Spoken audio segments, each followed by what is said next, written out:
Now, 6:33 p.m. Thursday, January 21st. I'll call the Board of Selectmen meeting to order. This meeting is being recorded. This is a workshop meeting with the Board of Selectmen to discuss conditions of a possible LIP with, or proposed LIP with developer on the Shingle Hill project. At this meeting, we will be discussing terms and conditions of that LIP for the purposes of having a discussion with the developer next week. This is a time for the Board of Selectmen to have discussions among ourselves. I will not be taking public input of any type at this meeting. All right, so we also have a Finance Committee meeting that's going to be going starting at around 7, and a little bit after that, Greg Federspiel is going to have to leave and go to that meeting, but we do have John Whitten with us here tonight. John Whitten is the exception to my rule of the public because he's acting as a town attorney. So, board members,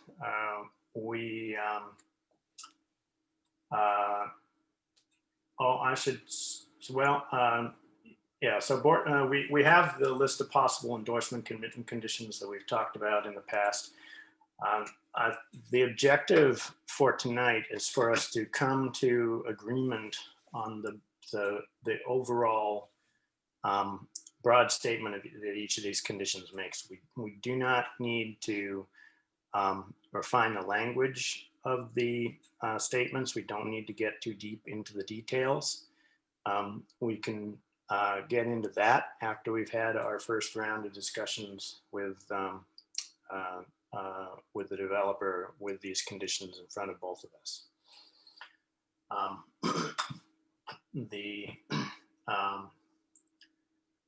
So I should say that we have received last night an email from the developer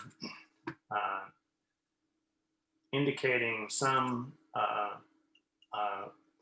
options with regard to municipal water compromises and sewer compromises, and some possible in-kind reductions to the number of units built. Not going to go into the details of that right now. I will say that the developer has expressed a desire to be able to get a draft agreement to review in the next few weeks and have a finalized agreement by the end of February, and a signed LIP application to accompany that. So I just wanted to make clear that we have received that communication. I sent that out to the other board members when I got it early this morning. Our goal right now is to simply get the conditions sorted out so that we can get to the meeting with the developer next week to see where we go from there. All right, so we have the possible conditions for the 40B broken into the 3 main areas: fiscal impacts, environmental impacts, traffic impacts. Well, 4 areas. There are some and other impacts. And I want to take each of these somewhat in turn. I do want to have some discussion among us about density tonight. And I want to take some of them that I think we might be able to get to a conclusion quicker on first. So, for example, the environmental impacts. So these are areas where we can express conditions that the zoning board couldn't necessarily impose. And we know that there's considerable concern among the residents and from MECT about the environmental impacts of this particular site. So I'd like to go after the environmental impacts first. get to an agreement on the broad terms, and then move on to possibly to traffic impacts. Board members okay with this approach? Sounds good to me. Is your idea, Eli, to bring up fiscal impacts at the end? Well, fiscal impacts and density at the end, yes. Okay. Eli, there are Yes. huge questions there. Do we really need to push that to the end, or you want to deal with the low-hanging fruit first? Exactly. But I think at some point we're going to have to prioritize these, and I think doing it by category by category, we need to consider whether this is a good idea, something critically important, as opposed to just, oh yeah, we support that. Sure.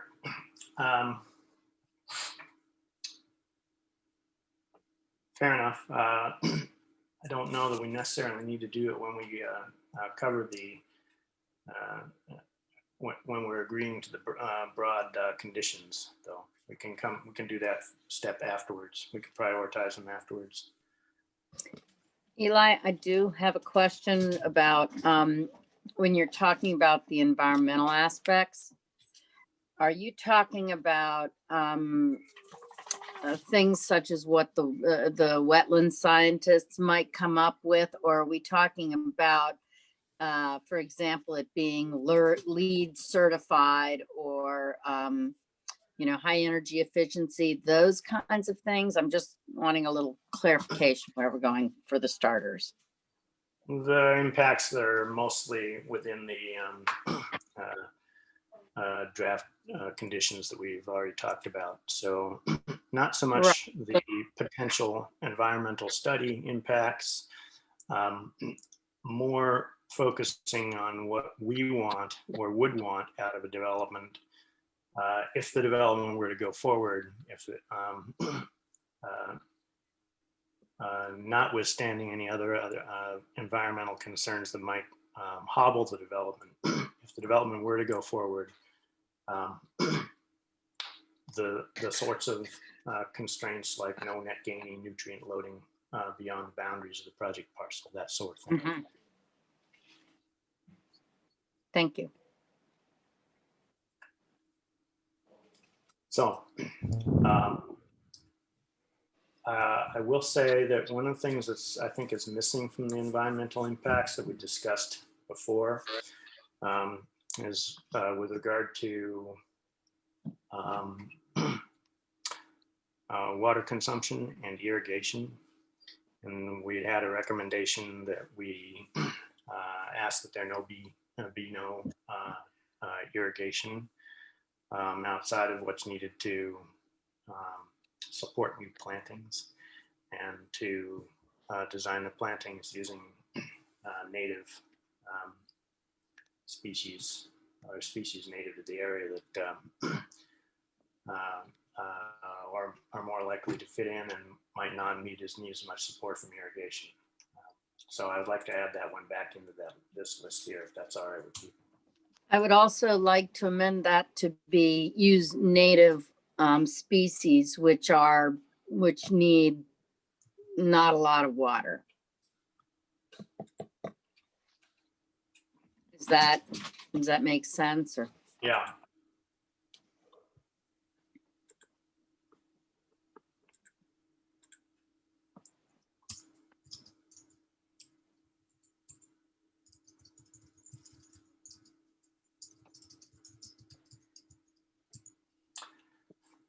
So the other conditions you folks have already seen and reviewed. Are there additional conditions that you think should be put into this category? Do you feel this category is sufficiently covered by the conditions that we have in our draft right now?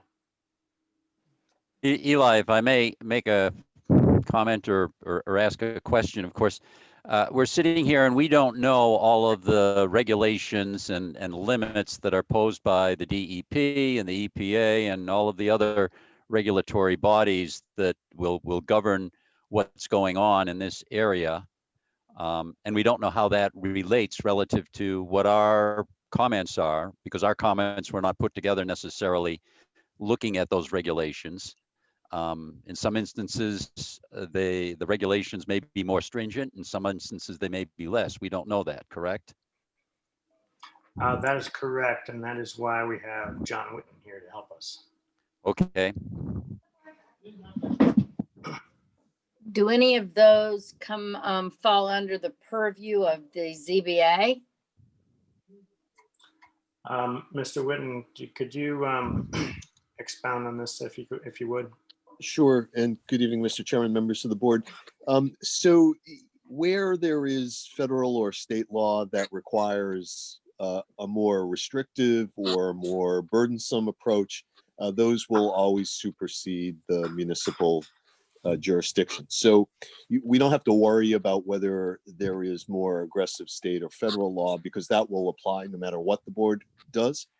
The Board of Appeals is issuing a decision, but that is framed by the statutory requirement that the board cannot impose conditions that render the project uneconomic. And when we did the workshop last summer, we discussed that. It really is the most central part of the statutory scheme. So uneconomic for a rental project is defined by the subsidizing agency and from HAC decisions. So it's really a bright line. The Board of Appeals cannot impose conditions that the applicant would be able to demonstrate render the project uneconomic. And as a general rule, we can calculate that based on what the project costs are versus the project rental income. So to answer the prior question about the Board of Appeals, they can impose any condition that they want, but they are always mindful or need to be mindful of that bright line. The Board of Selectmen, through this process, don't have a bright line. You're negotiating in good faith as public officials. You're not encumbered by this concept of uneconomic. Now, of course, reality is if the board were to require too much, the applicant will walk away. But that's always been on the table. So the Board of Selectmen, the Select Board, can negotiate the terms and conditions that you believe are in the best interest of the town and leave the details to the Board of Appeals, where they will have to worry about, did we go too far? You don't have to worry about that, short of how far can you go before the applicant's simply going to pick up and go away. And you know, that's part of any good negotiation. If I could add just one more thing, Mr. Chairman, I think because density is the most central aspect to all of the board's conditions that you're discussing, that really is where you want to get to, because there are some conditions, whether it's 2 units or 200 units, you would impose regardless. But for the most part, the majority of conditions that you're focusing on are a function of density. Whether it's traffic or wastewater or impact on vernal pools, they really have a density connection to it. So I think in terms of framing the conversation, and whenever the board gets to it, you don't have to go in any order, but I really do think that is going to be the most central conversation, because from an applicant's perspective, that's what they're listening for.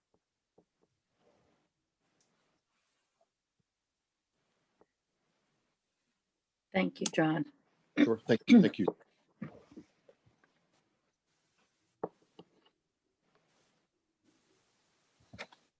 So Assuming that we go with this list, how, and assuming that we've agreed that this is all going to end in February, we won't have the vernal pool information in February. And we've been urged to take up everything at once. So can we put in some sort of condition that the environmental study will not uncover environmentally sensitive areas? You could, that's certainly permissible. One straightforward approach is the applicant shall, for example, I'm just throwing this out, that the applicant shall not request any waivers from the Manchester Wetlands bylaw, for example. So then we know the more restrictive wetlands bylaw that Manchester has adopted, which is far more restrictive than the State Wetlands Protection Act, is a condition of approval. So that is one approach. That doesn't resolve all the environmental issues, but it's a step forward. So there might be other local bylaws, local conditions that the board feels are so important and so overarching that could be a condition of approval. No waivers shall be requested from. And that is one way to get to the issue of, we don't have the endangered species habitat delineated, we don't have the vernal pools certified. That would be a step in that direction. The applicant, remember, can ask for waivers from any local bylaw through the Board of Appeals. And the Board of Appeals decisions on those waivers go back to that uneconomic test. So to the extent that these are important issues to the select board, now would be the time to make those a condition of your negotiation. Okay, so we should add that they will ask for no waivers from the Manchester Wetlands Protection Act of bylaws.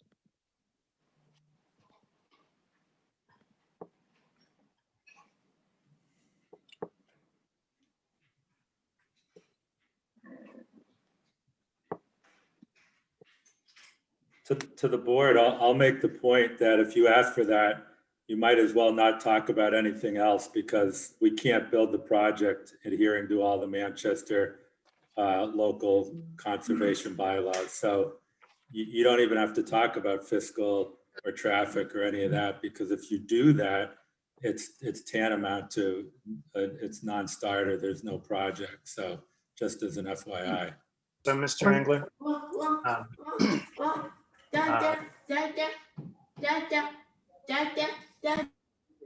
I've got to say, when I said that I wasn't going to be taking public input at this meeting, I'm afraid I included you. This meeting is a meeting between the board members. It's open to the public. You're welcome to be here, obviously. But we're going to go through our initial list of conditions. And when we sit down with you next week, then we'll go through these conditions, and then we'll have this discussion about which conditions you think are unworkable and which you will accept. And then we'll have that argument. This week, we're not going to have that discussion.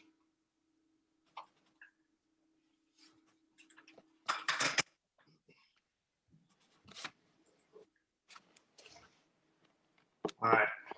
Any other items on the environmental impact? I have a couple. Yeah, go Oh, ahead. I'm sorry. Go Go ahead, Don. John, you go first. Yeah, okay. I've got one question. One thing that's missing on this whole list, and it's because we don't know very much about it, is the septic system.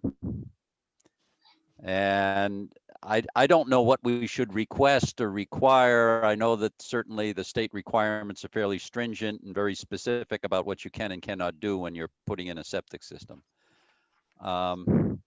So I'm operating a little bit in the dark here, but it makes me a little uneasy that we haven't addressed that at all. And that is probably the biggest environmental issue that's going to be involved in this project, as to how that fits in here and what it's doing to our water supply, et cetera. So I think we did try to express a constraint on that in item number 2, where we said no net gain in nutrient loading beyond the boundaries of the project parcel. I think that was the intent, part of the intent, that it was intended to be a broad constraint that would prevent pollution of the local environment, either through organics.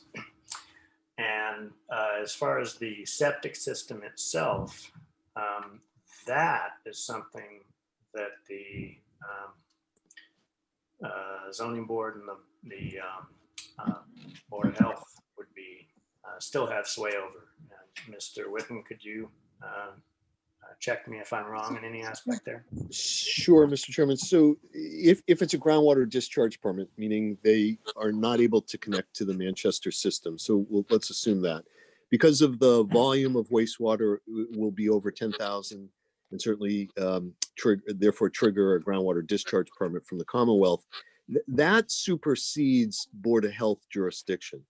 So consistent with what we were just saying in terms of the local wetlands bylaw, if there is a local Marion Board of Health regulation that is relevant to nitrogen loading or phosphorus loading that the select board don't want to see waived by the Board of Appeals, then that should be the same approach you take as we just discussed with the wetlands bylaw. Because the Board of Health will not have jurisdiction when they apply to the Commonwealth for a groundwater discharge permit. DEP sits in sole judgment over the entirety of the wastewater treatment plant proposal from beginning to end and throughout the entirety of the project. So if there is a local bylaw that relates to nitrogen loading, for example, phosphorus loading, monitoring of groundwater on a quarterly basis, things like that, then that should be one of the conditions the select board identify now. If you don't, and again, we're in the same position we were when we were talking about the wetlands bylaw, and if it gets to the ZBA level, then it's going to raise the issue of do those conditions render the project uneconomic? And that's what you don't want to have happen, because then the ZBA is in a compromised position. That is the whole purpose of the LIP, is to protect the town from an appeal of a ZBA decision. Okay. Well, the no net gain and nutrient loading was intended to cover originally that particular topic. And if that needs to be strengthened or clarified, I'm happy to do that. I don't want to go too deep into the details, but if you'd like to flag that particular item in some way so as to convey that, John, not John Whitten, John Round. Now would be a good time to do that.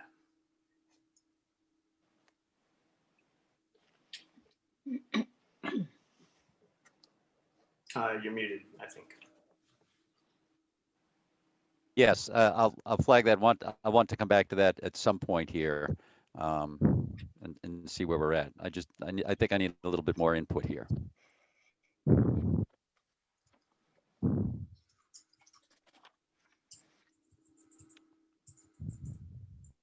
So Eli, if I may, Yes, please go ahead.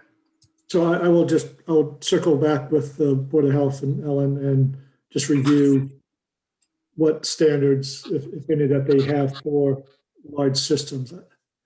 I think they usually defer to the state standards for large systems, but I will double check that.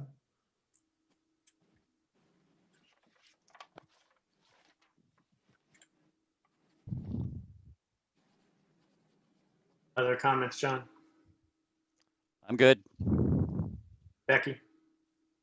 Under the environmental impacts, number 4 that we talked about, or that's on the list, potentially, is to place permanent conservation easement on remaining unbuilt lands, which says 18 plus of the 23 plus.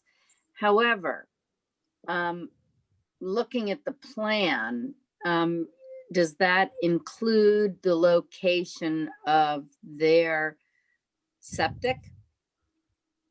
Is in other words, does the 5 acres that's ostensibly being used, does that include the leaching field, the whole septic area?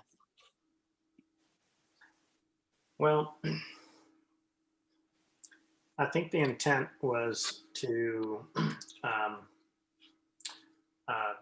sort of twofold. One was to, well, actually, it was really mostly to ensure that whatever was not built on now wouldn't be built on later. So Right. If there's a leach field in there, it's not going to be built on. Right. But you raise an interesting point, because if the conservation easement, there's a version, a long distant future version of this where conservation easement is placed on something not including the leach field, and then some different future septic technology or sewer hookup is done, and then that leach field is no longer needed and then not covered by a conservation easement. John Witten, do you have any guidance on that aspect? So I think because the site plan is still in such generalized sense, I would say to be more generic in your condition, which is any land not used for buildings or parking or related appurtenances shall be restricted for the longest period allowed by law. And the reason to not use the phrase conservation restriction is the conservation restriction process requires the Commonwealth to sign off on it. Sometimes they do, sometimes they don't. So I would leave it to something more vague like the longest period permitted by law, which in Massachusetts is a conservation restriction. It's perpetual, but I don't think you have to actually use those words. The Board of Appeals can impose that as a condition if that is part of the LIP agreement. And then I think that will still accomplish what you're seeking to accomplish, which is the building footprint and the appurtenances are developed and everything else is to be restricted. If I may, I have a concern with that. Septic systems fail, regulations change. And I would think it would be appropriate for us to leave them enough land so that they could in fact rebuild the septic system if it were needed. And having something under a conservation restriction or for the longest period possible seems a little unfair if in 25 years the regulations change and suddenly they need something that they don't, and every piece of land is restricted beyond their current footprint. And I agree, Ms. Harrison. I think that's an excellent point. I guess the inclusive in my description of the built area would be the replacement leach field that DEP is going to require because of the size of the system. But your language is, you're absolutely right. You can provide more latitude. And that's why I think maybe we're both saying kind of the same thing. I wouldn't be too specific here. Your goal is to preserve as much of the parcel as possible. And maybe that's left best to a more detailed site plan. But your language is absolutely right. Maybe there's going to be an alternative wastewater technology that's going to need a different parcel of land. Is there a way that could be, well, I'm sure there is a way, but if that could be written in somehow, so that would be, allow for an extenuating circumstance? Yes, when DEP approves a groundwater discharge permit, they always require for a large project like this or a larger project, a replacement leach field because leach fields do wear out, so to speak. So that is always part of their approval process.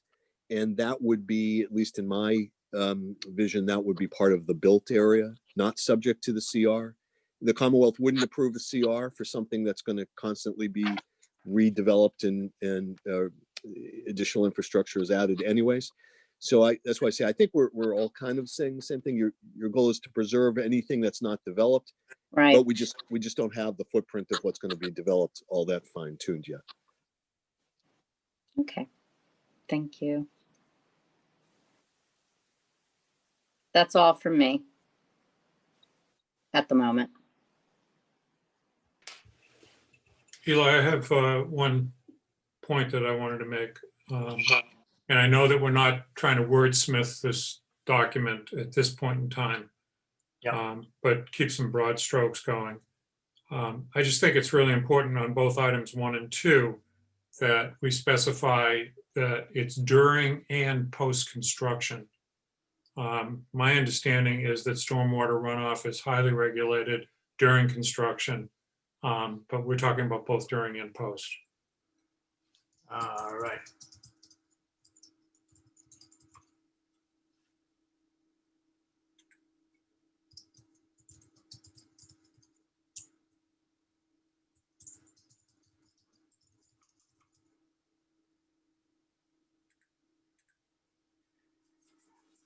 Um,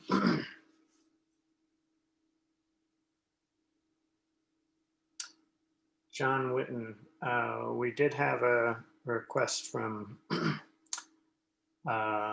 some residents who had gone through the experience of having some development done in that region before, and concerned about the impact of the longer range, the more distant range impact of blasting and the actual construction process.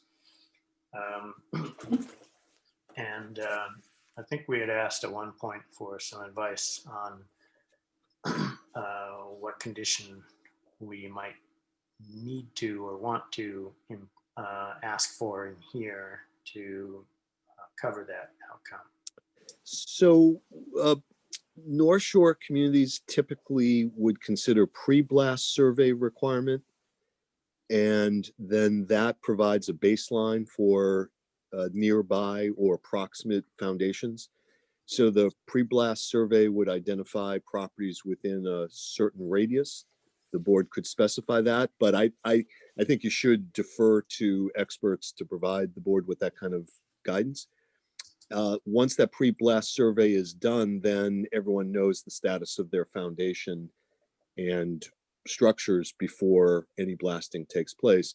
Then the other condition is the board can require, and the Commonwealth does require, a posting of a surety in case something goes wrong, but the board could require more. These conditions are perfectly permissible at the Board of Appeals level because they are part of the development process in the North Shore. So this is the one area where I would say the select board could be very, very general and leave the details to the ZBA once the ZBA has more information. I'm not saying you have to, but I think you could, and I think that you would be safe in doing so. So for example, the applicant shall prepare pre-blast surveys as required by the Board of Appeals, and the applicant shall provide surety requirements as provided or required by the Board of Appeals.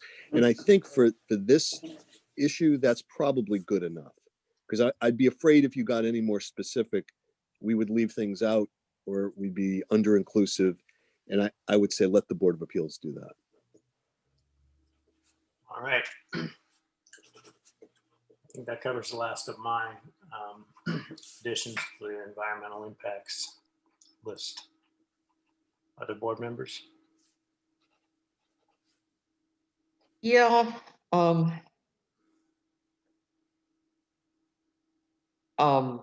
What is the state of gray water capture in the state? The last I heard, gray water had to be held underground and could never resurface.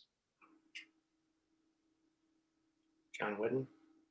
Massachusetts has a reclaimed water policy. I'm forgetting the regulatory site. I'll look it up as we're talking.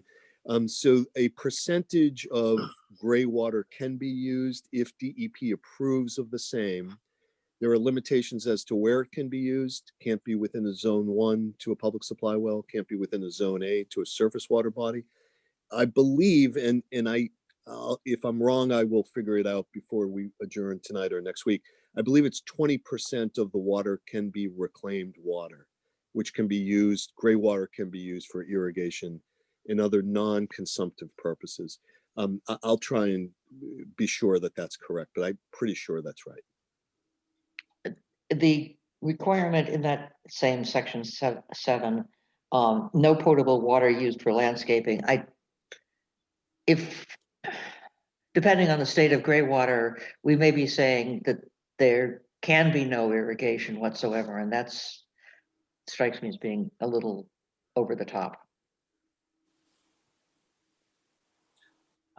True, we had meant to include for except as needed to establish new plantings.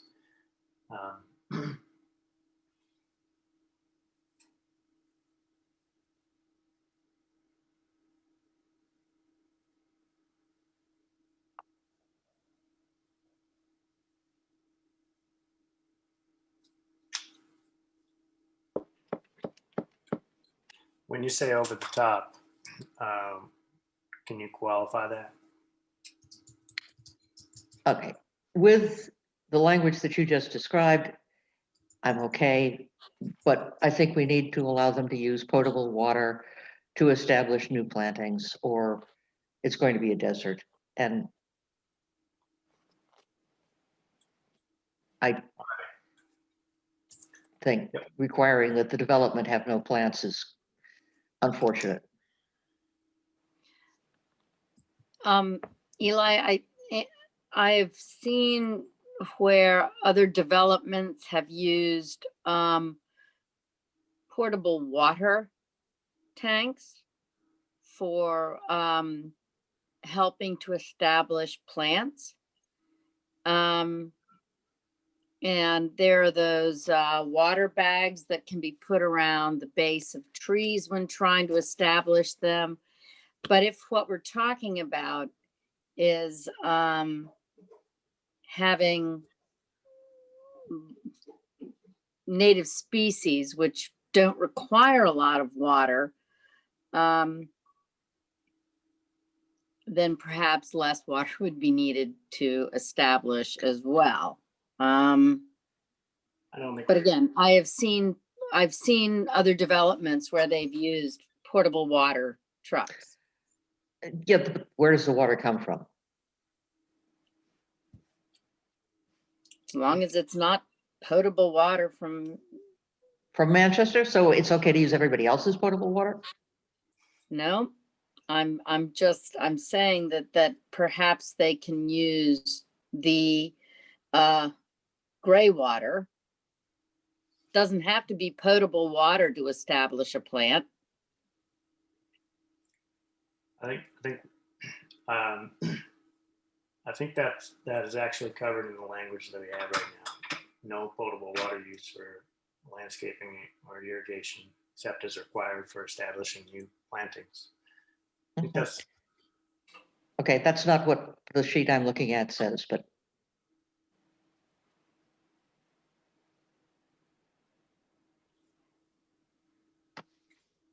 Well, I see it does say that gray water capture for non-potable uses, semicolon, no potable water used for landscaping / irrigation. Is that not what you have, Ann? Under 7? my question is how much of the gray water can be reused? And I think John spoke to that. Right.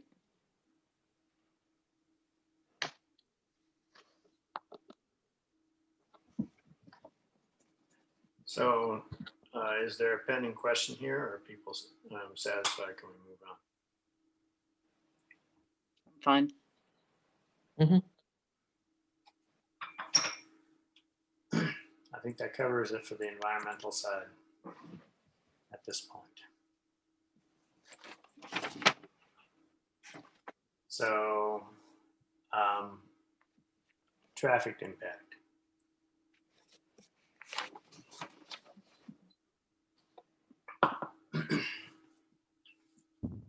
So, the main items that we have discussed regarding traffic were around support of a shuttle to reduce traffic into town and to reduce the impact of parking in the downtown area.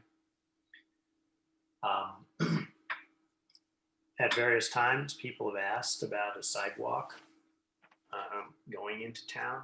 We've discussed it. We haven't gone into any detail. The current design of the project doesn't have a sidewalk going up their driveway. But we have discussed it, and it is something we should probably cover tonight. And also, we had intersection improvements per the recommendations of peer-reviewed traffic studies. Those are the three main ones that we have on our list to discuss tonight. Are there any others that people want to add in that board members want to discuss tonight? How about, I know there's been discussion about,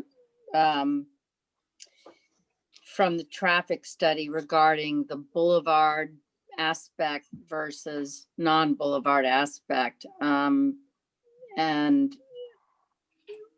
what about the potential possibility of putting in speed tables to help keep the speed slow? That was I thought the traffic study did have a little concern about the speed at which some of the vehicles might be going.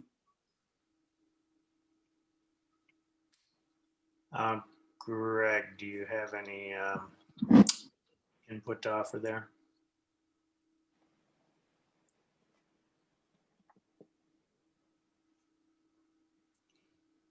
Sorry. So the question of the median strip and then the speed of the road, you know, the consultant that did the review had some concerns about speed. Mhm. There are ways to, whether there are ways to design the road so it encourages and sort of mandates a slower speed. That may be somewhat in competition with making sure that the fire trucks can get up and down readily. So we have to be a little careful there.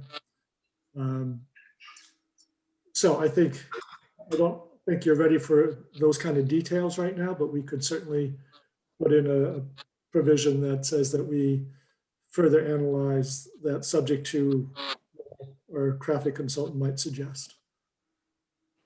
Okay, because I think I know the road varies at the grade, and it's what 7.5 at its steepest, and according to Chief Cleary, as long as it's under a 10% grade, right? Right. Okay.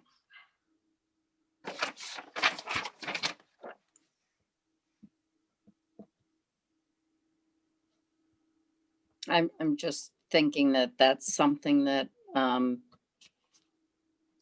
would be good to consider is ways to keep the speed controlled as much as possible.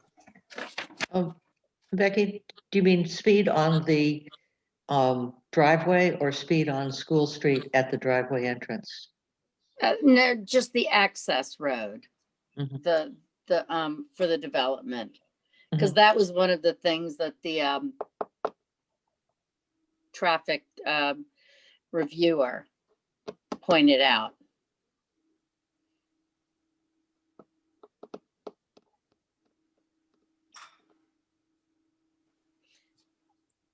So you're talking about measures just on their winding access road, not on School Correct. Street. Yes. I'm not talking about, well, no, I'm not talking about School Street. I mean, it'd be nice to keep everybody doing the proper speed limits, all of us. But that's not where I'm going at the moment.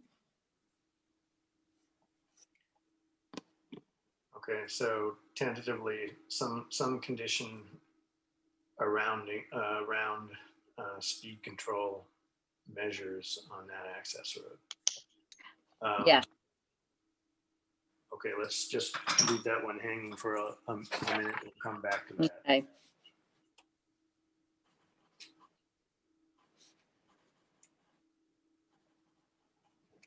Eli, if I could, I thought the main issue in terms of, well, there were two issues in terms of the access road. One was whether another access road was necessary. And we got a very unclear picture of that last time when we talked to the traffic consultant. And whether, I guess it's what's referred to as the boulevard with the median strip that has breaks in it versus an open width of road were the two issues that we were talking about in regard to the entranceway. I think getting into the issues of traffic mitigation on that road, it's not a public road. I think that's beyond the scope of what we should be getting into. We have other fish to fry. I'm not sure I agree with that, because when we talk about certain aspects that fall under the purview of the planning board, which would be width of road, length of road, the cul-de-sac itself, things like that.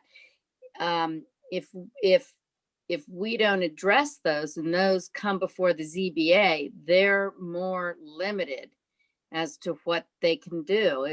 Or am I not getting that right? Probably for John Whitten. John Whitten, could you can go ahead and answer her question? Also, can you, so at the same time, can you talk about the safety issues? So there have been safety issues raised by residents, or concerns raised by residents regarding the single access road in and out. And to what degree does the ZBA have the scope to cover that in the safety of that in their review? So the ZBA absolutely has jurisdiction over the statutory scheme, which includes health and safety, preservation of open space, preservation of the really the health and safety of the residential units themselves. The problem is that in the 40 some odd years of Housing Appeals Committee decisions, it is rare and exceptionally rare to find the HAC upholding a municipality who denies or conditions an approval based on public health and safety issues. There are exceptions, but they are only exceptions. So the ZBA, left to its own devices, will be limited in how it could condition, for example, a second ingress and egress if the applicant doesn't want to provide it. The ZBA would be limited in its ability for a wider road or better curbing or anything that has an economic factor, which just about everything does. Having said that, that doesn't mean that the ZBA won't be able to assert its authority to make sure that the residents and public safety officials can access the property safely. But when push comes to shove, we have just too much history in the Commonwealth where the Commonwealth has ignored municipal concerns of health and safety. So I think from that perspective, the select board really might want to weigh in. The more you weigh in, the less you're putting that obligation on the ZBA. The downside, of course, is you just don't have all that information. So it's going to be, I think, a delicate balance. But I think that any confidence that Manchester or any other town in the Commonwealth that isn't consistent with local needs has, that it can deny a project, the 40B project, because of health and safety considerations, is extremely risky and very dangerous because of the track record over the past 4 decades. So I would never advise a Board of Appeals to deny a comprehensive permit unless they have lined up sufficient expert testimony to say that life will be imperiled. And part of that equation is going to be the fire chief. And the fire chief's testimony is really important here as the chief public safety officer. So I think you don't want to leave it to the Board of Appeals solely because they are dealing with comprehensive permits with one hand tied behind their back.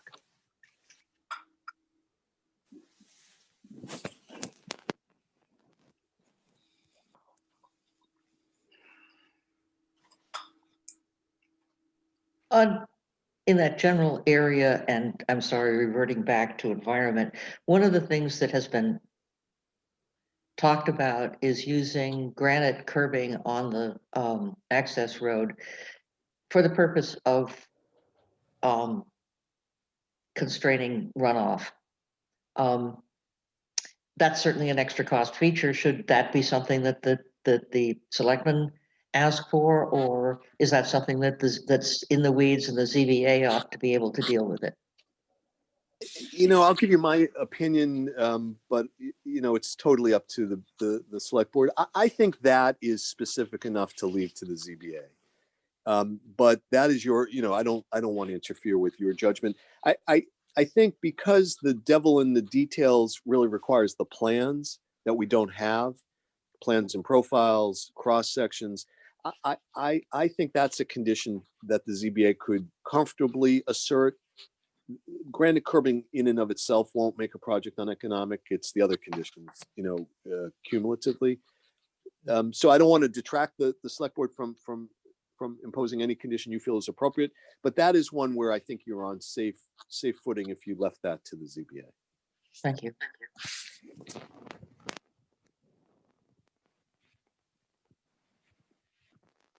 All right, so we need to discuss still need to discuss the safety concerns. We have a reasonable expectation from our residents that we're going to discuss the safety concerns of that road. Mhm.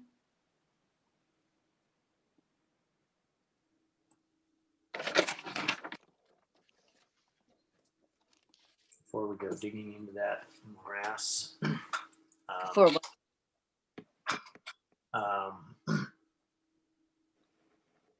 can we talk about the shuttle and views of board members regarding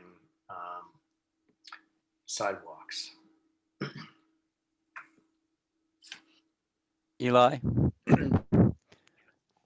I don't necessarily have something on sidewalks right now, or at least not at this point, but I would like, with regard to safety for a left turn into this access road, I think we should have a left turn lane. The traffic study said it could be widened. I think we've got to be a little more aggressive than that and really build in enough space that there is a third lane that would be in the middle to provide for a left turn. This is the left turn lane on School Street? School Street going north, right? Yes. Mhm. Right. Have some lane markings so people know that they can go around, because that's at a point where people are starting to pick up a pretty good speed heading northbound on School. Yep. Speed limit there is 35, right? That's what's posted. Well, maybe it's 40. I'm pretty sure it's 35 there right now. Okay. It becomes 40 shortly after that. Yeah, I think once it gets towards, but not until you're out of Manchester. Doesn't it go 40 after Manchester? 45. Yeah, it's, 40 first and then 45 and then 40. Okay. in any event, I think a left turn is appropriate. Left turn lane. Yeah.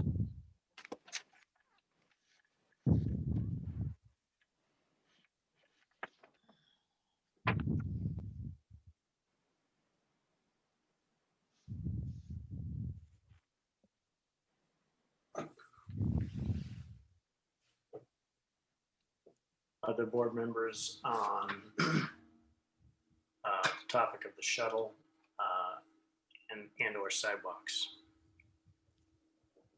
I mean, I think it's a nice idea for the shuttle. I don't think we should be, that's not going to be, in my opinion, a huge factor. I would love it if people would use it, but I think that enabling that to be an option is a good idea. And as far as the sidewalk goes, I know that, given the pitch of the road, a sidewalk is going to be, and the width of the road, it's going to be hard to get a sidewalk, but I think it's really important to have a sidewalk that goes from the development down to School Street, and we should provide a sidewalk, or there should be a sidewalk along School Street as well. People walk along there anyway. Be nice to make it a proper walking area. Greg, what are the state entanglements with respect to running a sidewalk through there?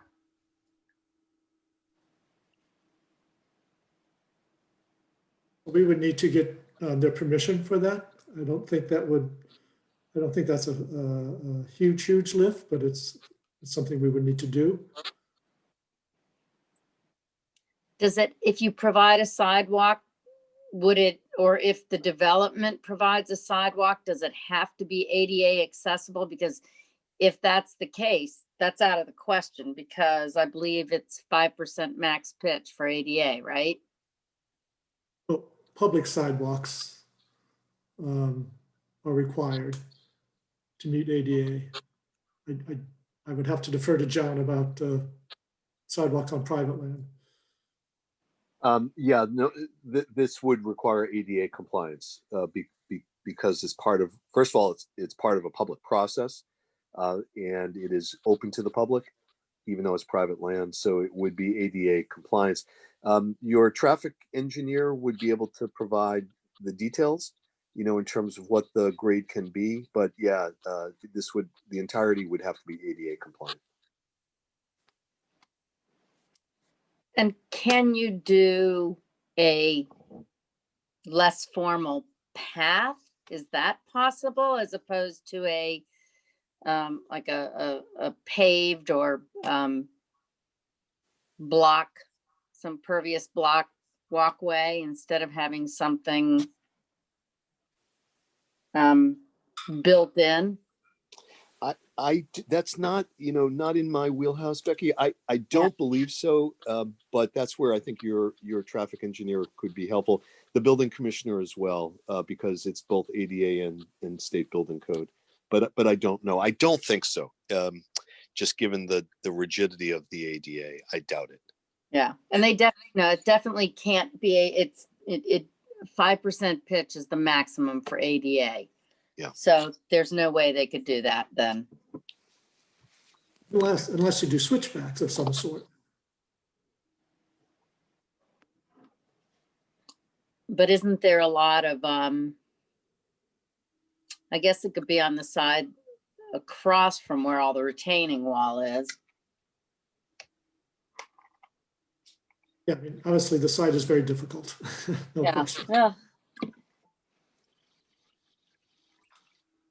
guess the I just question think it sets them apart even further if they don't have any way to get to town other than a car or possibly a shuttle.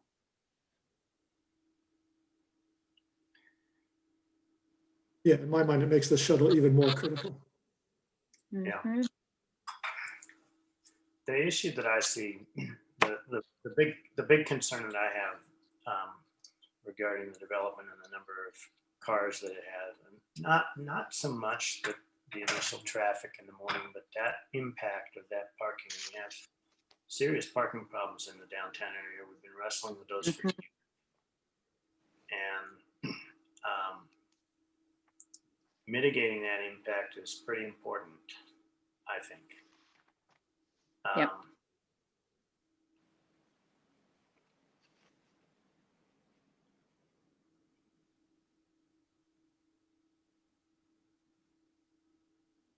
I mean, we've I discussed. think the shuttle is a critical piece to mitigating your Yeah. impacts on the downtown. And again, it might be in conjunction with CADA that we create a loop system.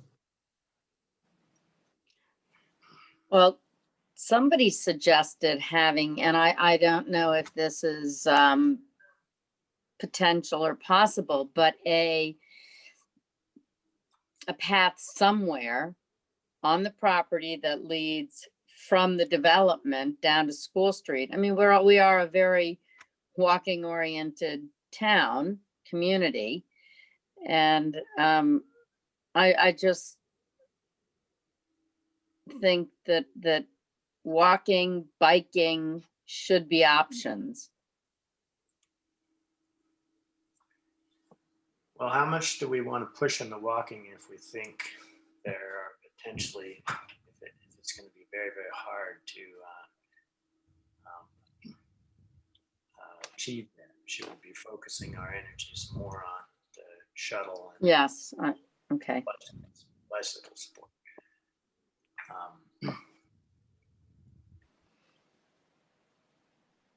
I'm not convinced that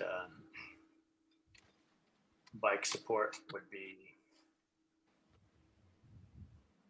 the uptake would be high on that. Just based on my years in town, I think you're right. People tend to walk more, but they really drive. So I am leaning much more towards focusing pretty hard on the shuttle requirement. Eli, if I could comment on this, the issue of the sidewalk and sidewalk extension. Currently, if my memory serves me well, and seems to be working okay today, the sidewalk comes up on the far side of School Street. So any sidewalk configuration that came out of the project would have to cross School Street to pick up on the sidewalk on the other side of School Street. To construct a sidewalk along the west side of School Street would be impossible, not impossible, but incredibly expensive, because it would require a reconfiguration of the road at the bridge going over 128.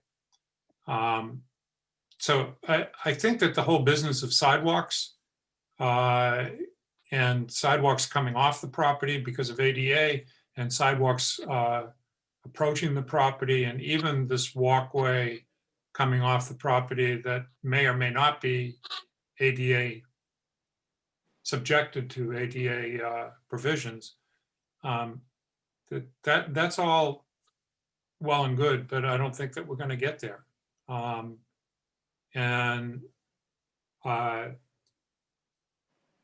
The idea of the town shuttle, I would hope that that would be something that would be used. Although I don't even know if that's going to happen. This is a very car-oriented community. And I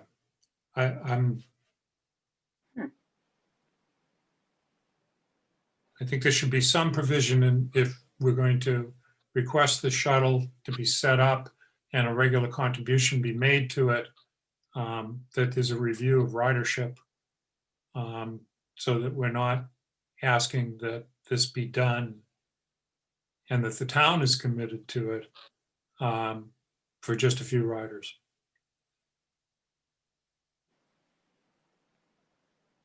I agree that the sidewalk does seem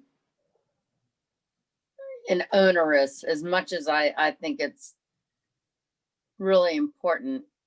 I don't know that it could be done.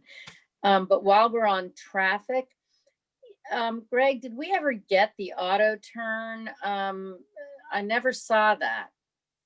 It did come in. They sent it, I think, late yesterday, and we'll get it up on the website and get it out to everybody. And what about the winter conditions, the handling plan? I never saw that either. Yeah, they sent that in as well. Okay. So those are two new additions that we have, and we'll get those up. Thank you.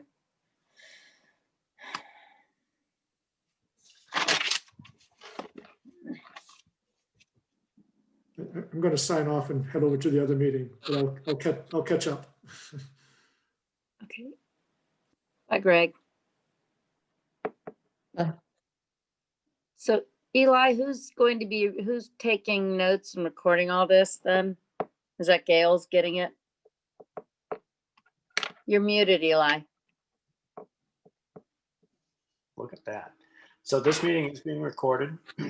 So that at the outcome, and I talked to Gail before this meeting. She's going to Yes. generate. I wish I knew where that was happening, but All right. Don't actually. So I don't think any of us are particularly jumping up and down about maintaining on the sidewalk condition at this point.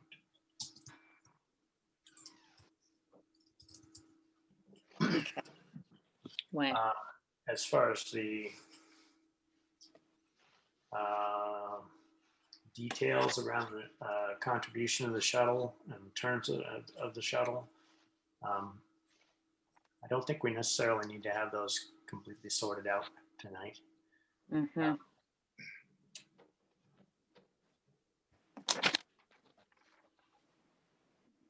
Looks like we have to strike number 2 then. I think so.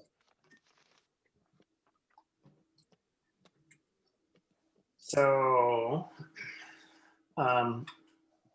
any requests regarding intersection improvements that we want to consider before we get into the larger topic of safety concerns? Well, you mean other than the left turn lane that John brought up? I added that to the list. He did also the traffic study person, for lack of a better word, also said we could do the edge speed reduction markings, that could help in terms of speed control.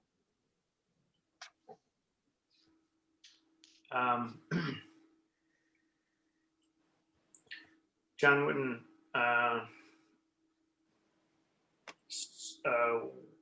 so these are edge speed markings that were either on the access road or I guess they're on the access road. On the access road, yeah. Where do we define whether or not we're getting decide whether or not we're getting into the weeds here, John? This strikes me as one of those conditions. I think best left for the ZBA. They'll have more detail from their own peer-reviewed traffic engineering. There'll be more time to study it. I would say, Mr. Chair, that's that one, similar to the curbing, important, but I would leave that to the details of the ZBA. Okay.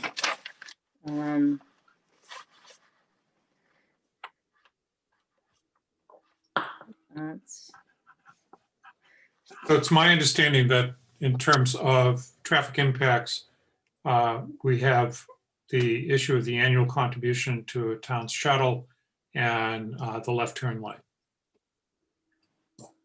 Currently, and we're discussing whether or not we wanted to include any intersection improvements per the recommendations of the peer-reviewed traffic studies.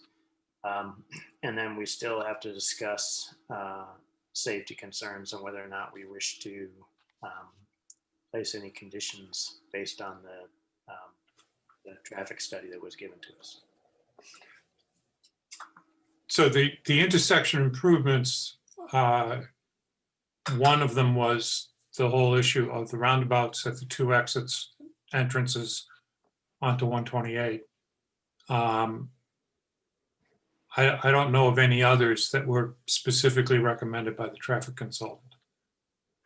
Am I just go ahead, Beck.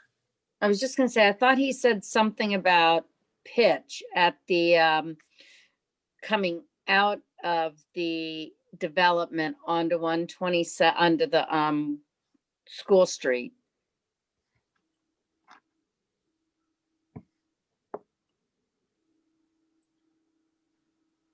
I think Is you there- did. I think we could gather that up in the safety item. Yeah.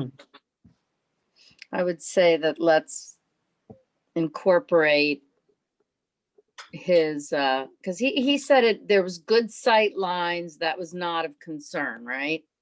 Right. Mhm.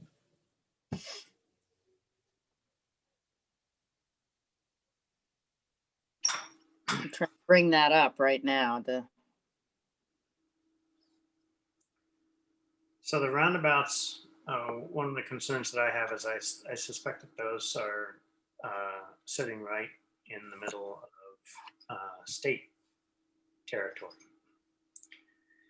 I assume that they are. Yeah. So I don't know how difficult it is going to be to actually make forward progress on those with respect to putting them in place.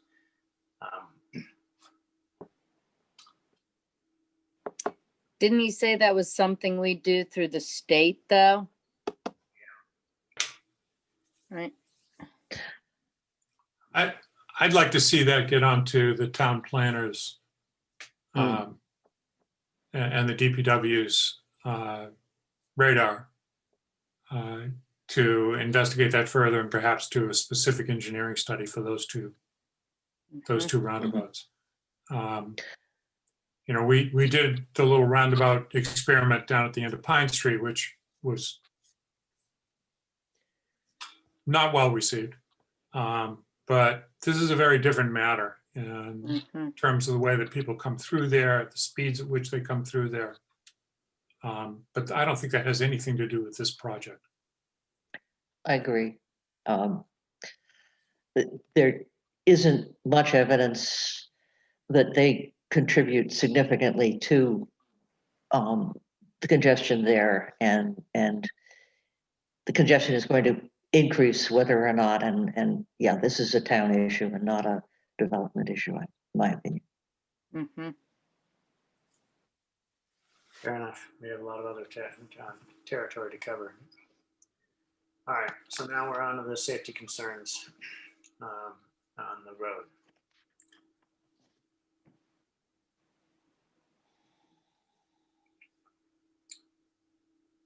So does anybody have any opinions that they would like to offer? Do you mean on the road, the Yeah. access?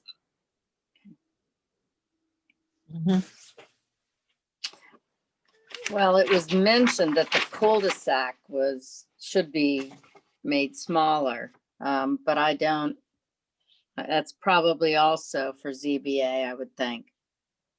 Smaller? Yep.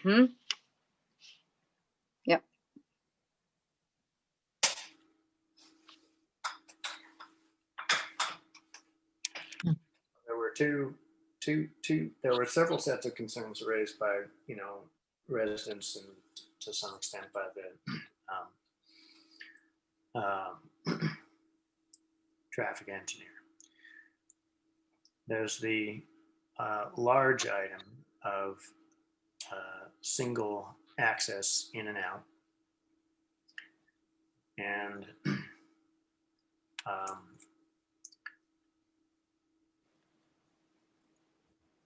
whether or not it would be better if there was a second access in and out.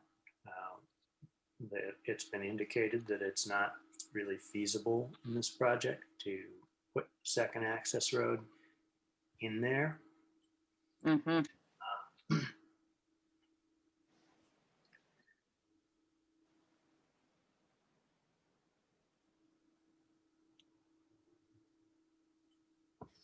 We're free to make whatever conditions or ask for whatever conditions we want here.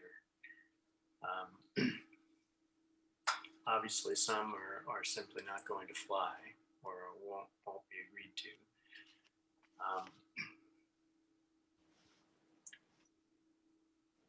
I guess I'd like to get opinions from board members about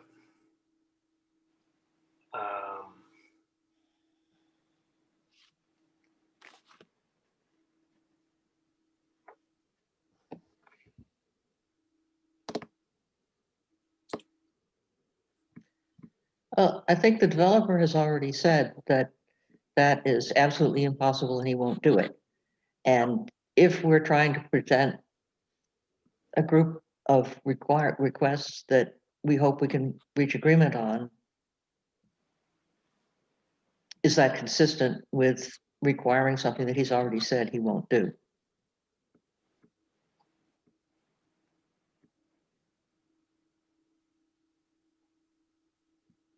Or does that just shut us out and we say, okay, fine, go with the unfriendly?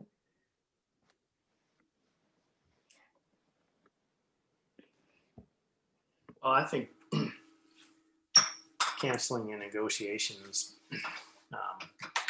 based on one access road or no is not really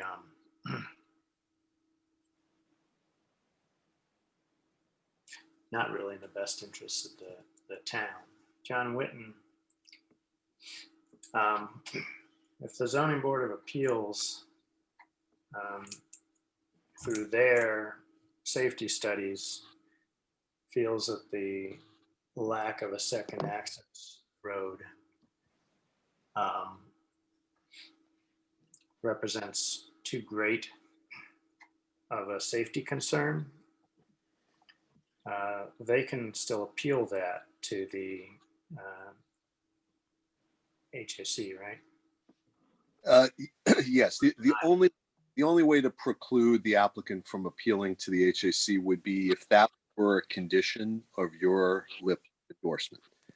So that would preclude an appeal because now contractually the applicant has agreed not to. But yes, other than that, any condition of the ZBA can be appealed to the Housing Appeals Committee.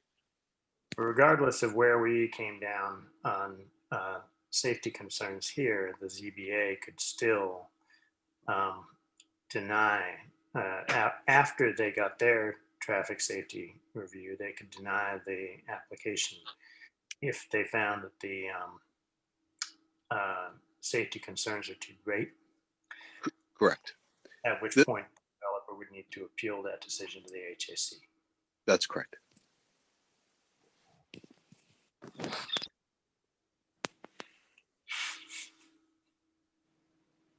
So it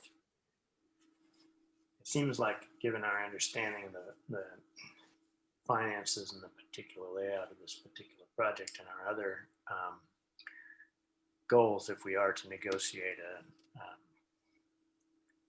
friendly here, is we should focus on other safety concerns that the zoning board might not otherwise have purview over, or Mhm. yeah.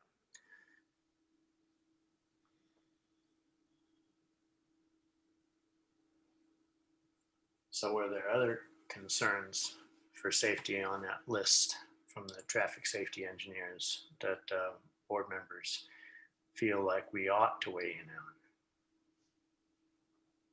Perhaps the width of the road. I know, I don't know if that's more weed stuff, but one of the things he recommended was, for roads, and I quote, serving more than 120 units, a paved width of 34 feet and maximum grade of 6% is required. However, and that's out of our own laws, but the 6%, as we know, is not going to be doable. But I don't know if it's possible to make it a wider road. I think also sight lines, again, we haven't gotten that information. But the sight distances, if we could nail some of those down based on what the traffic study showed. I don't know that we're going to be able to nail much of anything in detail down there, simply because those plans don't exist yet and can't exist for quite some time. Yeah. John Whitten, any guidance? Not really, Mr. Chairman. I think this is where we knew we'd be. You don't have enough information, but you have an application. So no, I think I would leave issues of road width and construction materials, leave that to the Board of Appeals. Okay. Would we also leave the issue of median or no median to the Board of Appeals? I would. I think that's part of the same. We just don't have sufficient detail to impose those conditions, unless there's some overarching minimum condition that you demand be included, that you're worried that ZBA will be running into the uneconomic argument. I would leave those traffic infrastructure, those kind of site planning decisions to the Board of Appeals. So if the Board of Appeals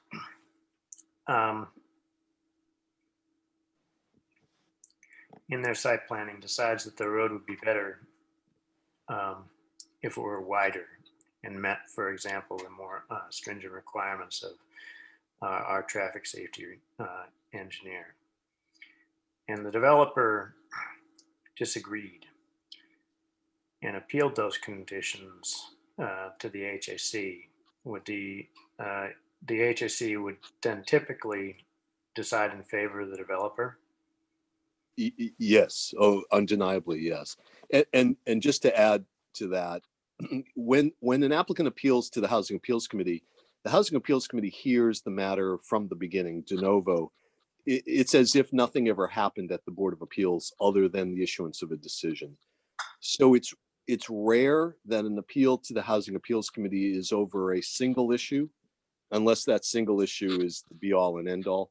So what would happen is the appeal would be of the entirety of the ZBA's decision.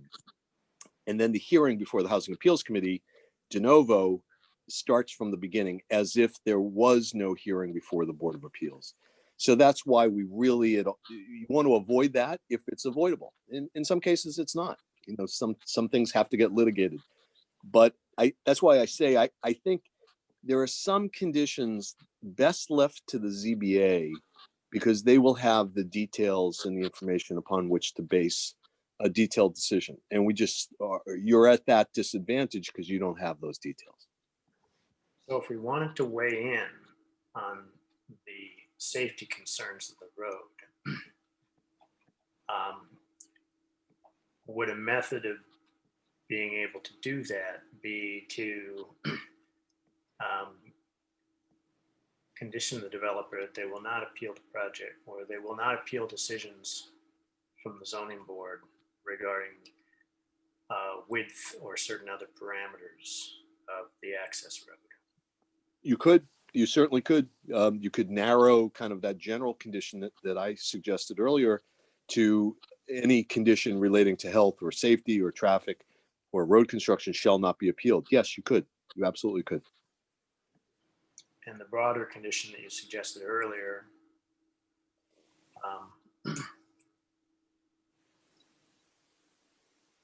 would cover any appeal? Yes, yes, yes. Hardly one that the applicant is going to embrace without some further conversation, I would imagine. But yeah, that would be the applicant shall not appeal any decision of the Board of Appeals to the Housing Appeals Committee. That would be a condition of your approval.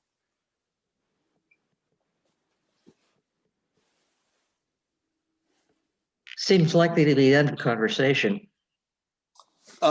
Most likely, not always. I'm working on a LIP now in another community where the applicant had agreed to that and DHCD approved it. But I agree with you. I think that's the exception, not the rule. But it's part of the discussion process.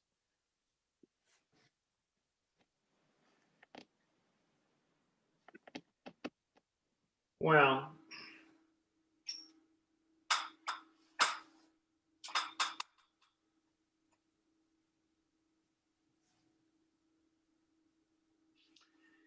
I mean, the discussion's not going to end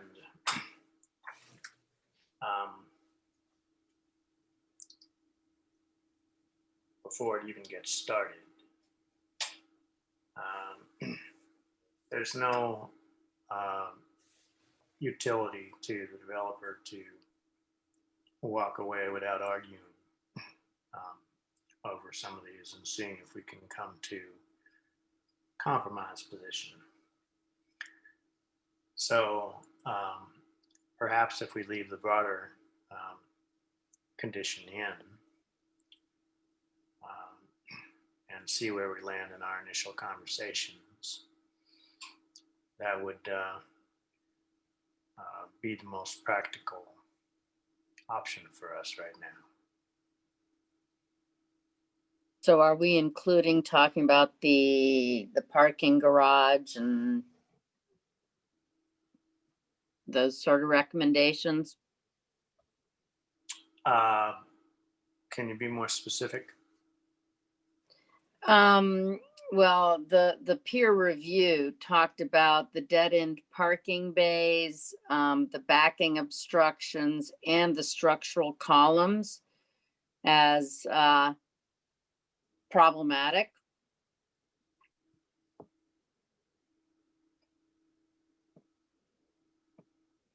Yeah, I think that's, So that goes ZBA. that is all part of the ZBA's, yeah. Okay, and under safety, what about all of Chief Cleary's recommended safety standards in terms of fire? I'm having a problem with words today. Sprinklers and alarms and placement of fire hydrants and things like that. Mr. Chair, if I could just comment on that, all of those would be part of the ZBA process because the fire chief is going to demand them pursuant to the building code and the fire code. So I think you can leave those out. Okay, thank you. I'm just CBA.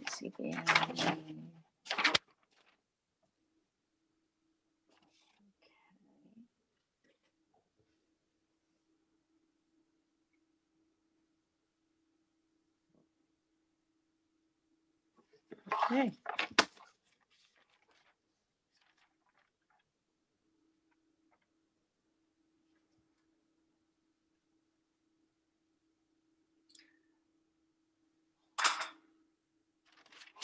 So Okay. I think where we were going with that was to put in the generic condition that the developer will not appeal any decision of the zoning board of appeals, and leave the zoning board of appeals to deal with the safety issues of the access road after they've got the details that we don't have and can't have, and have completed their traffic peer review. The problem with that is that if we don't say, I don't think the ZBA is in a position to say our decisions can't be appealed.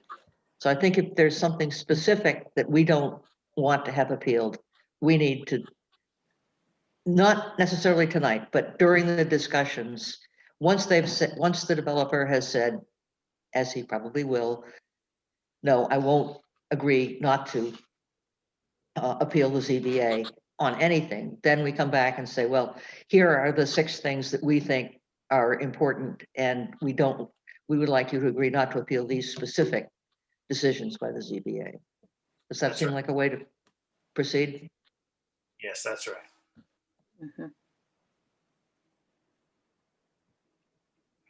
It allows us to get it further into the discussion with the developer.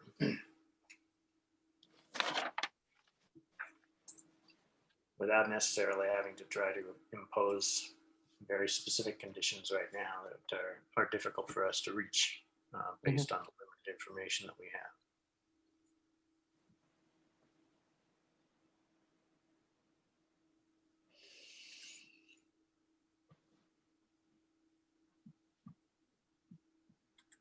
Do we know if there's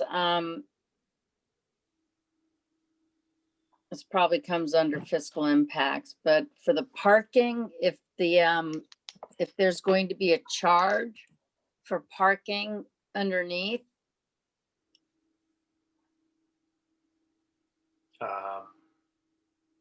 What at the development? Mm-hmm. I'm a little confused as to why that would be a concern of ours. Just in terms of outdoor parking, if there's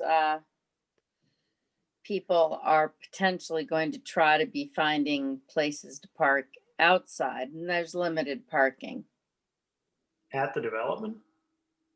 Outside, limited outside parking, yes, at the development. Why do we care? For if it's, I'm just thinking of for low income, if you've got low income or affordable housing rather, and parking, is there any preferential parking for non-affordable housing? Is what I'm getting at, making sure it's all equal footing in terms of parking availability. You have any, you encountered this concept before? Not for rentals, but for sale units, yes. I don't know about rental. That's why I'm asking, is if rentals are deal with it the same way as some sale units. John Whitten, do you have any? I have seen as an option, you pay more to get covered parking. I would say this is a really good example of one to the select board to defer to the ZBA. Just because you don't have that information, we don't know what the applicant is proposing. I would defer that one. Thank you.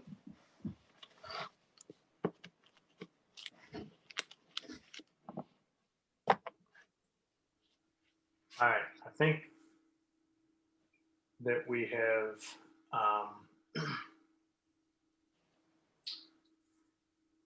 I think we've covered under traffic impacts what we can.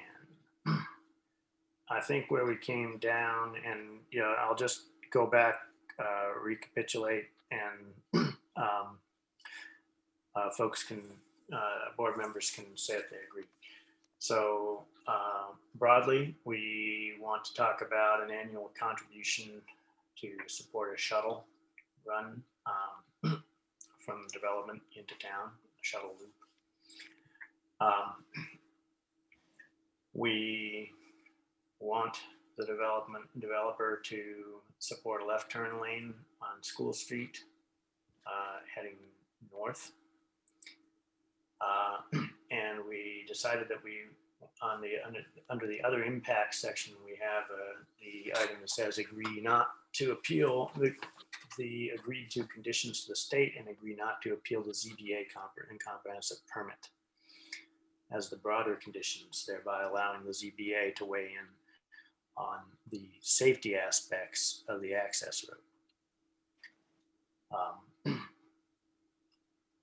That's where we landed right now. What we took out of there were any consideration around sidewalks and intersection improvements that we think are really going to be more the business of the town going forward.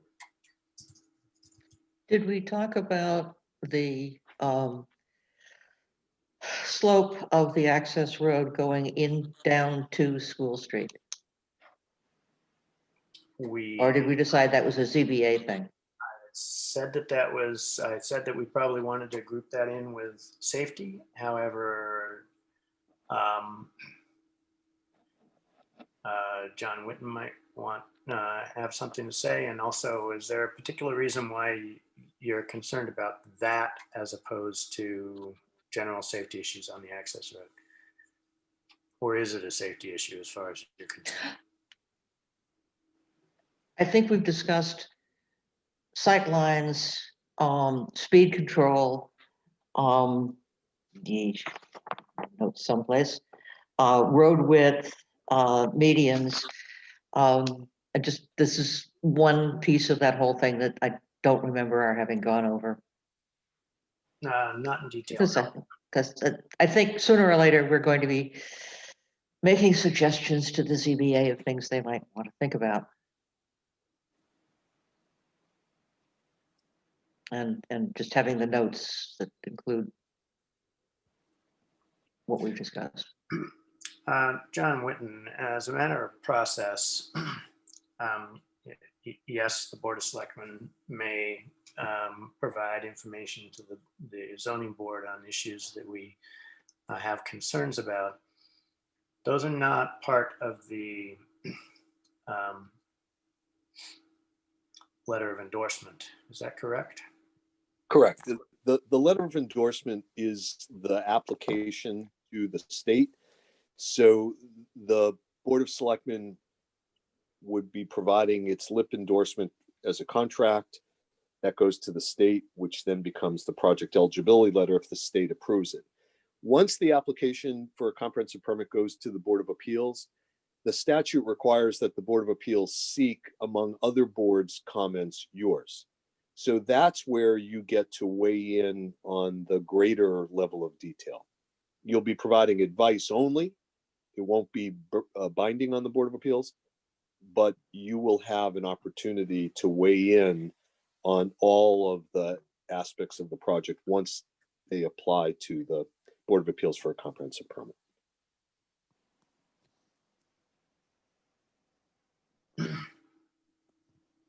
All right. And that, I wanted that to be in the notes. It's in the notes. That's fine. fair enough.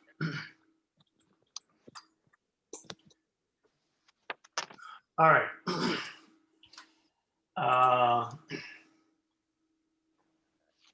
Under anything else under traffic impacts? We're working our way slowly over to the fiscal impacts and density. But I think we need to do the other impacts if we're going to do the easy stuff first. Yeah, I completely agree. So there are two items under the other impacts, and one of them is actually under fiscal, but we'll leave it under it. I think we can leave it under other impacts. So one is under the design.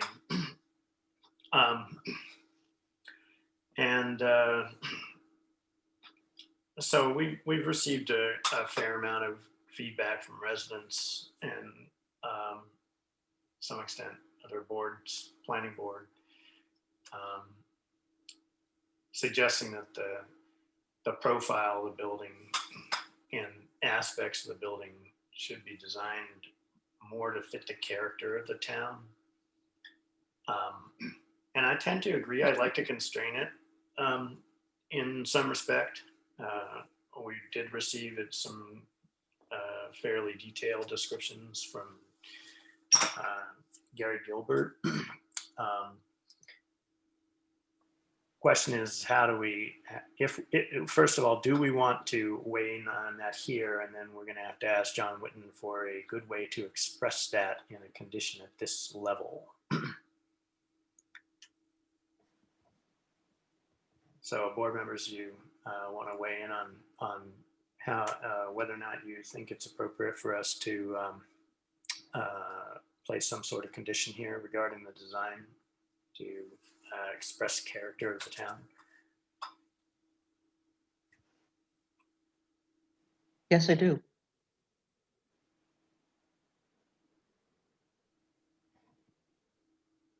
Mm-hmm.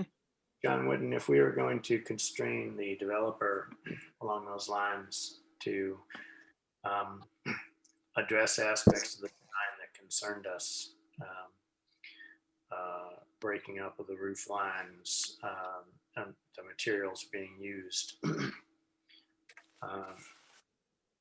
given that we don't have the final design plans and can't for some time, how would we go about doing that? It's tricky with design. So the board could articulate what it doesn't like and could express what it would like to see.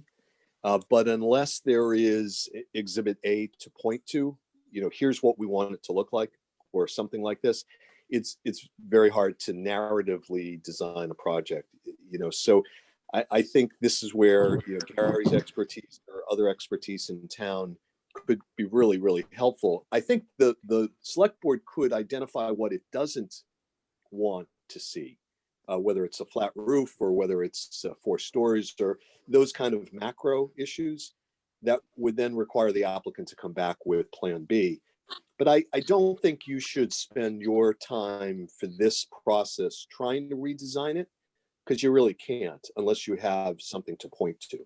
So I think you could express your disinterest in certain aspects of the project, macro issues, and require the applicant, when it does file with the Board of Appeals, to meet those general design guidelines. Or if there's a specific design flavor that you're looking for and you can identify it as an attachment, we could do that as well. I would say, because DHCD is going to have to approve this, let's keep it as simple as possible, because DHCD is not going to want to get into the weeds of a detailed decision that articulates how the roof line should look, or the window treatments. They won't deal with that. They'll reject that. So I think I would stay on big issues like the bulk of the building, the height of the building, the orientation of the building, things like that, the treatment. And I would try to leave the other details to the Board of Appeals. Okay, so in that vein,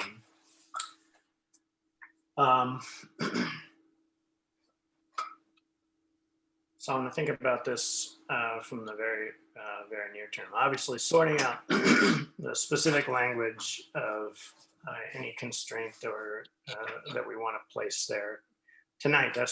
We're not going to have time to do that. That's not going to be a reasonable thing to do. Next week, we're going to sit down with developer. We want to lay out roughly for the developer the areas that we have concerns and want to place some constraints. Is it reasonable for us to put a very, very broad, just put a stake in the ground to the developer saying, we're going to want to put a condition here with some very broad concerns about the look of the design, and then come back to the developer with more details on that at a subsequent meeting.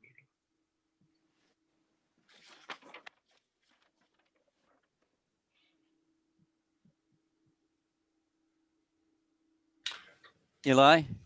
So Gotcha. I think it makes sense to perhaps gather, I don't know, a half a dozen broad things that we're interested, whether it's materials or appearance, et cetera, so that the developer has kind of a handle of where we're going. I mean, right now it's a clean sheet of paper. And to go from 0 to 60 miles an hour and say, we want this, I think that's a little tough. But if we put down, you know, just a few things that have been kind of a consensus over the past several weeks, I think that makes sense. I mean, from my perspective, I would like to see one less floor, and I'd like to see a roof line. I think those are pretty broad types of comments, but it gets thinking in that direction.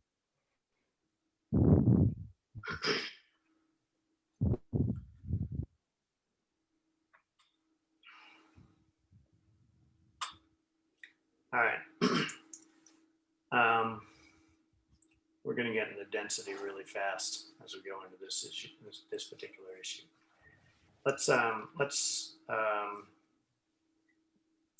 push this aspect of the conversation off just a hair and get back to the other impacts.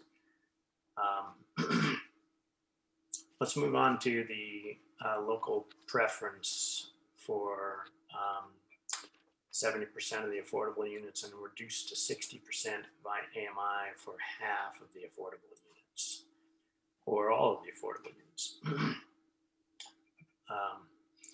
That was one of the early topics that was raised by the Affordable Housing Trust. Let's discuss this one. This one's going to actually end up blending in with fiscal to some extent, and it definitely impacts the profitability of the development. The local preference, honestly,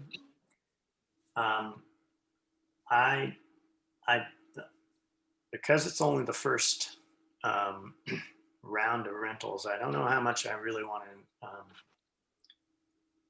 hang on to that one. I guess it makes sense to hang on to it because they're probably, they'll be rented in and they'll be available for some time. I'd like to see us keep that one. it's a benefit, short-term, it's a benefit to the town. Right. It doesn't cost the developer anything. Developer anything. Yep. And, you know, it's something we can say that we're actually doing that makes this project better for the town. I agree. And as to the second half, I'd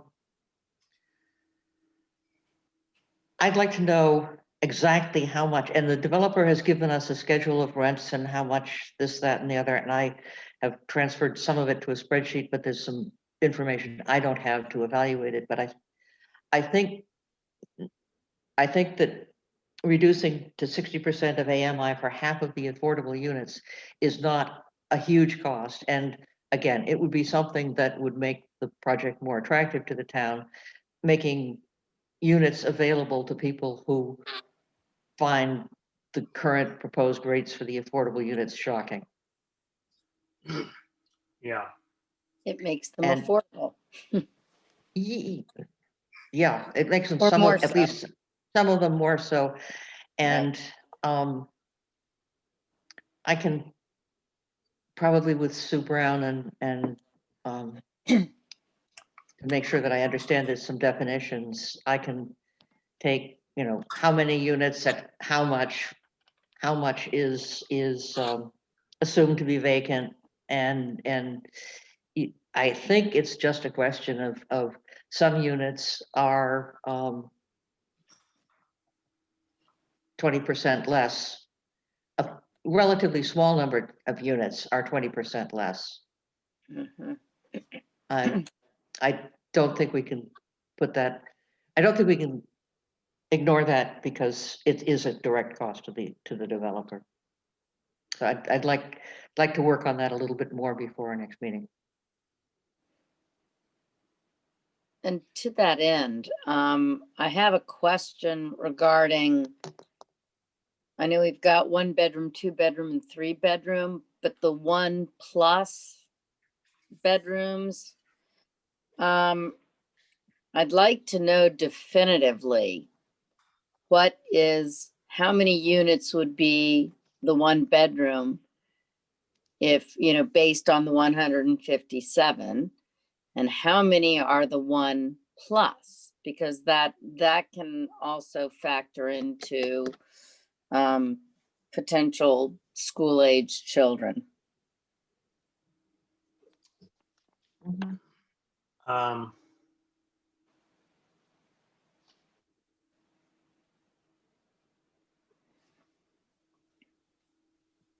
And that was something that was brought up in the fiscal impact study that our peer review. okay. So Yes.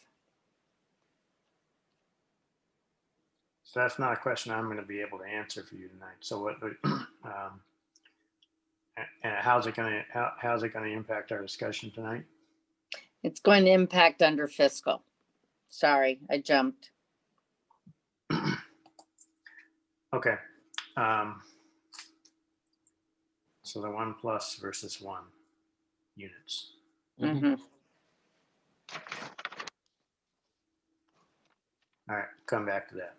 So on the AMI number, 60% of the AMI for half of the affordable units. Half versus all is half or versus some other number. That's a number that Anne, you would like to. I would like to play with. There is an open meeting law problem. I can produce the stuff, but I can't discuss it. Right. Well, so our meeting with the developer is on the 27th, our first meeting with the developer. We'll have other meetings after that. There are options. We actually are capable of posting another meeting for us to speak before that meeting. We can still post a meeting for the 26th, since we were able to post one way or another, I think we can post a meeting tomorrow. I think we can manage to do that. So if we wanted to meet and discuss it, we could. Or we actually could post a meeting for the 27th in the morning, and we could post that meeting Monday. So we do have the option as a board to meet one more time before we sit down with the developer for the first time.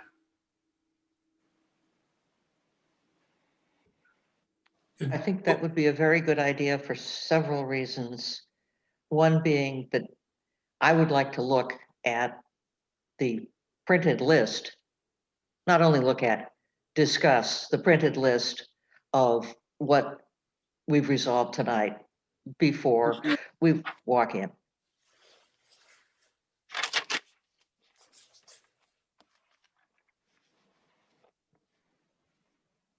Yeah.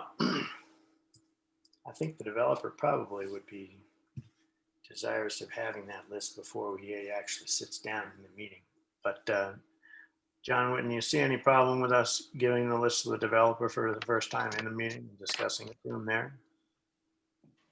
I don't, Mr. Chairman, no. I mean, just mark it, the word draft in 24-point font. But no, I don't see a problem with that.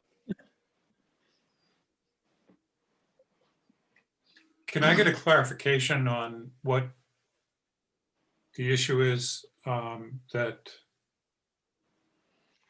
we would need to discuss next Monday or Tuesday? So our current, one of the other impacts, one of the conditions that we talked about is reduced to 60% of AMI for half of the affordable units. So right now, the developer is sitting at 80% of AMI, which doesn't make them particularly affordable. And so what Ann wanted to do was run some additional numbers on the impact of saying 60% of AMI for all of the units versus just half of the affordable units under a couple of different scenarios before she comes to a decision about whether or not we should support 60% of the AMI for half of the units or all of the units as a condition. And she would, we would benefit from being able to give Ann a little bit more time to do a little bit more analysis on that and then discuss it before we go into the meeting with the developer. Or we could tell the developer, we want to reduce the number of the AMI to 60% for some number of the units. And that number, we will come back to you after this first meeting. We can do that too.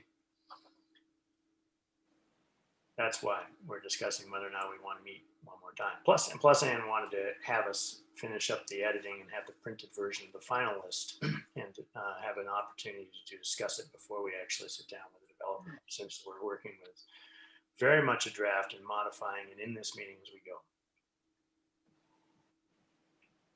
Okay, thank you.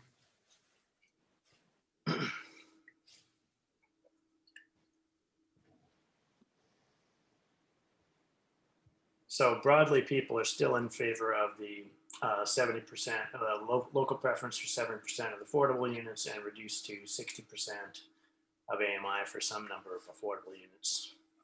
That number to be determined. Is that fair? Mm-hmm. Jeff? Yes. All right. Let's get up now into the fiscal impacts. Now we're going to be starting to talk about density. And I know that there are different opinions about density on many different levels.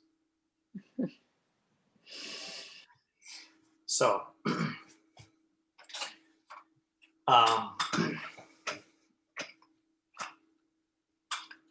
well, let me ask board members this. It's 8:30 right now, and we're going to continue with this discussion because we have to.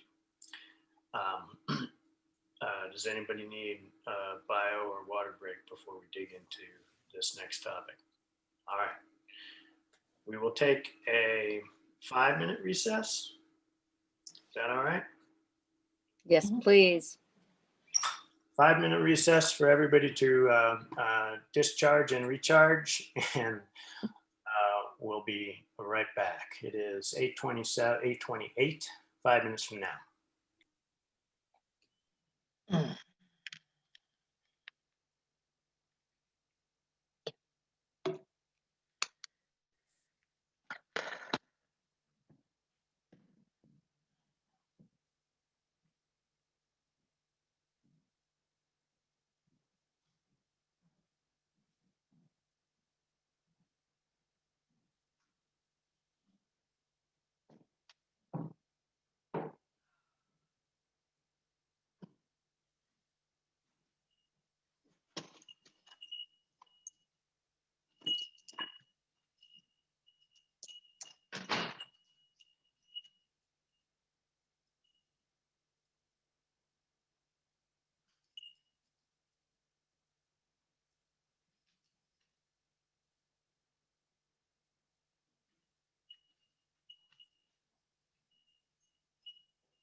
Okay, it's 8:33.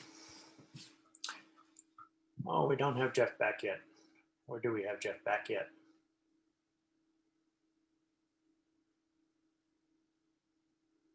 Nope. All right. It's not yet 8:33.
There we go. All right, 8:35, and we're back in session. Thank you for that opportunity. You're welcome. Okay. Let's get into fiscal impacts and density. The big nut, so to speak. So there's different opinions about density. We had asked some of our peer reviewers to build numbers and build scenarios around the 157 units that the developer proposed, and also 120 units, which was the calculation that we had, which still put us over the 10% SHI number that would allow us to have some protection from any future 40Bs. And the opinions have raged back and forth about whether the number should be far lower than that or higher than that, or where. And so I'd like to go around board members and first take temperatures overall on their opinions of density. So I'll just pick somebody. John Round, you want to go first? I can. Thank you, Eli. And I would like a clarification from John Whitten before I comment, and that's with regard to the Code of Mass Regs, Section 760, which deals with the Department of Housing and Community Development and the definition of a large project. So And in Manchester, a large project is greater than 6% of your housing units. And I believe that leads to the number, I could be off by 1 or 2, but I think it was 133. it's So- about that, 135, yes. 135. Okay, so what that would mean is any application to the Board of Appeals greater than that number, 135, could be denied or conditioned with, approved with conditions, and the developer would not have an appeal to the Housing Appeals Commission. Okay, so the interpretation is if a project is larger than that size, the developer is in some jeopardy. Correct. The developer is filing knowing full well that it could be denied or it could be conditioned with very extensive, approved with very extensive conditions, and the developer would have no appeal at all to any body. You would have to accept the Right. decision or walk away. Right.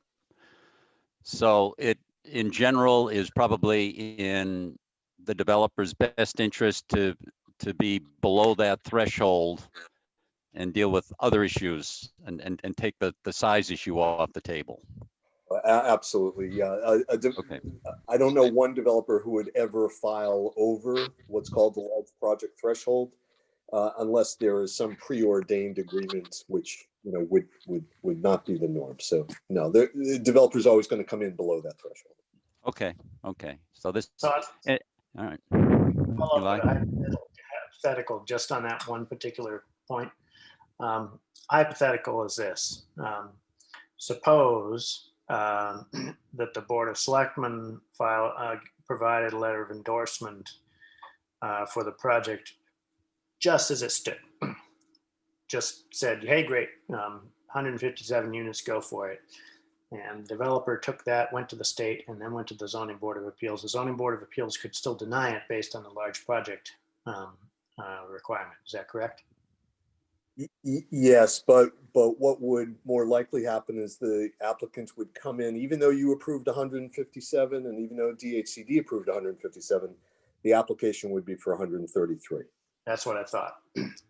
Yeah, that was going to be my follow-up question, because they wouldn't risk going before the zoning board with a number that they knew the zoning board could kill them with. Correct. If I could, Mr. Chairman, just to add this, especially for folks that are not on the board, there are many communities in the Commonwealth that are consistent with local needs. So they have 10% of their housing stock as below market. They meet the large project threshold on a particular case. There are plenty of examples. Amherst is a really good example. Cambridge is another really good example. There are still plenty of comprehensive permit applications in those communities because the developer has already negotiated something, or the municipality wants more below market rate housing. It's kind of an understood arrangement. So it's not that being at 10% is the death blow to comprehensive permit applications. It means the municipality has the same control that it would under normal circumstances. Your zoning ordinance, your zoning bylaw applies. So I just wanted to add that, because getting to 10% or getting to what the regs call safe harbor doesn't mean an applicant can't still keep applying to the town, and the town still has to entertain the application. So you may find that even if you accomplish the safe harbor, you're still looking at new small comprehensive permit projects or rehab of existing structures. So I just want to clarify that, because I think there's a sense out there that once you achieve this status, everything stops. And no, it doesn't. It keeps going. Your numbers are going to keep changing. The census is going to come out this year. You're going to have more units in the numerator this year than you did last year. So things keep changing, and that's why it's not a static process. Yeah, understood. All right, John Round, I hijacked you briefly. It's back to- No, I was going in that direction. I really needed to kind of get a reference point in terms of where we should be at. I certainly feel that we should be meeting the requirements for our 10%, which is in and around somewhere. I guess we need about 230 housing units, maybe 240 in our housing plan. I see a couple of different numbers. One's at 2275 and other ones at about 2300 right now in terms of the number of housing units. And so you take 10% of that. But I also did see a prediction that probably by the end of this year or so, we'll be up closer to 2450 or 2500. And I think that we do get there's a recalibration of numbers that may kind of take that total number of housing unit stock into account. So I would benchmark our needs or the requirements for this development based upon what our needs are, and perhaps a little bit extra. And in and around the 130 number, 130 to 135 number is where I would prefer to see the housing density come in at here. And as I think I had mentioned earlier, that's just about, it's a little more than 1/4, I guess, of the housing, excuse me, a little less than 1/4 of the housing units that are put out here. But that's what I would like to see this development shrunk down to, in the 130s. All right, before we all do comments responding to each other, I want to go around the horn once. Jeff, how about you? Can we get clarification as to the number of existing units? The number of existing affordable units Correct. in town? Yep. I know that Sue had given us that at one meeting. I looked all through my notes for it and I can't find it. And I didn't have a chance to get in touch with her today. The number of existing, I don't have in front of me right now. I know that. the Mr. number- Chairman, Jeff, I have it. It's 115. Mm, That's in the housing production plan, the draft, the most recent draft. That was probably, November 24th. Yes, okay. And the number that we needed to hit with this development was 120 would leave a little bit of a cushion.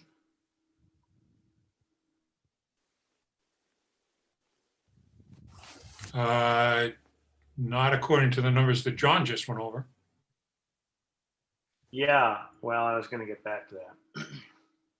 This was the number 120, the 120 number that was calculated for us came from Sue Brown.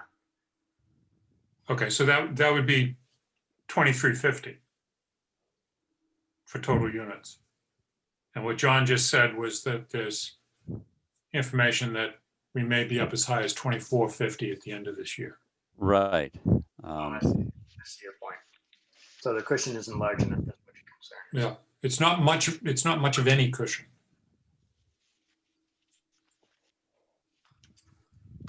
So I would echo John's comments that I'd like to get this up into that territory where there's limitations of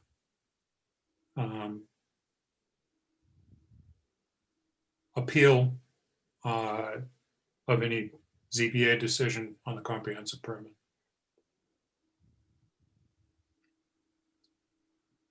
And reduce it down to, if we went to 135, that would take us to 2,400. No, that would take us to 2,500. So I like that number, that 135 number.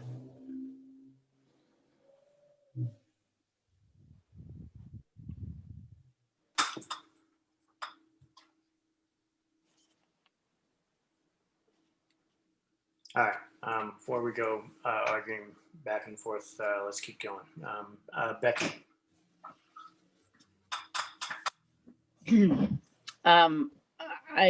I would like a number that could reduce a level, one floor from the building. I don't know if that can be done with the 135. I don't think that it would be financially appealing to the developer. Not that that's my concern, but I think the 130, I think we definitely need to be at a number that's going to give us safe harbor. So I'm in agreement with what John has come up with.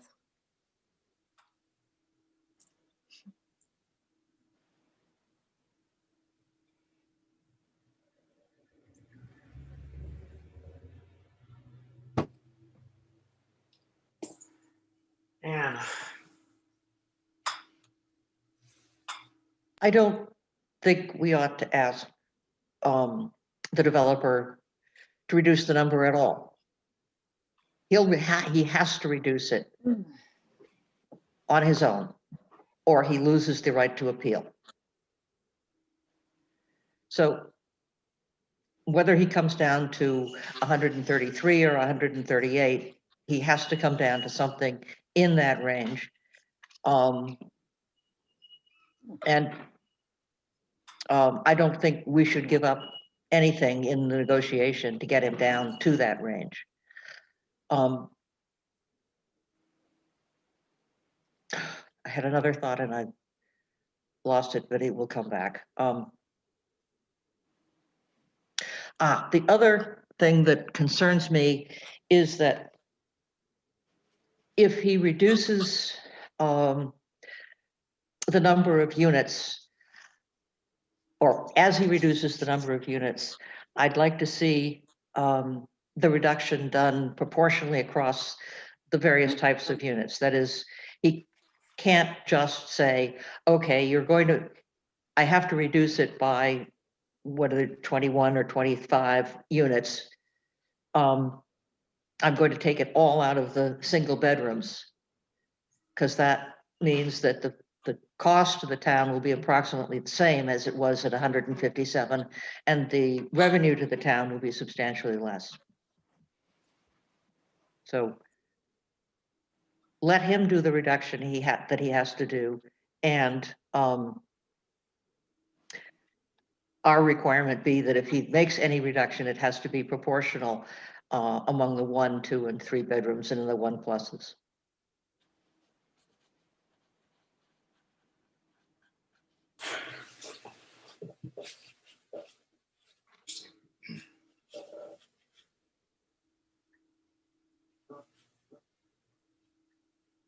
I still want clarification. On what? Oh, the one. Yeah, the 1B1 plus, because the 1 plus can give us another school age child, according to the fiscal impact study.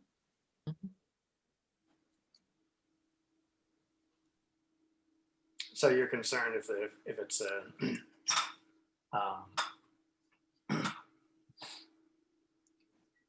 well, then we don't actually have to do clarification, right? We can simply make it, we can state it as a condition and not bother with clarification. Well, Because clarification is something that then could be changed, right? I mean, like it that's what. can. I know. Okay, you're right. So what it comes down to, what it would come down to is in line with what Anne is discussing, namely that what Anne is proposing, that instead of us talking about number of units at all,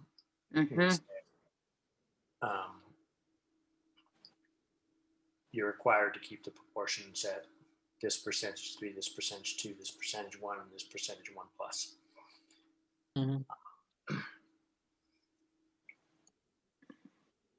Now, all right, so hang on, making a couple of notes.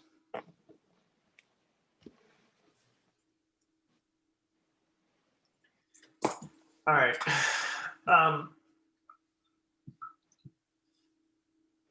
So far, I haven't expressed an opinion yet, and I'm gonna hold off because I want to poke around a couple of things first before. I want to poke around a couple of items here. Motivations and thinking. So I understand the one motivation is the one that was expressed by John and Jeff and Becky was focused around the notion of getting to the safe harbor.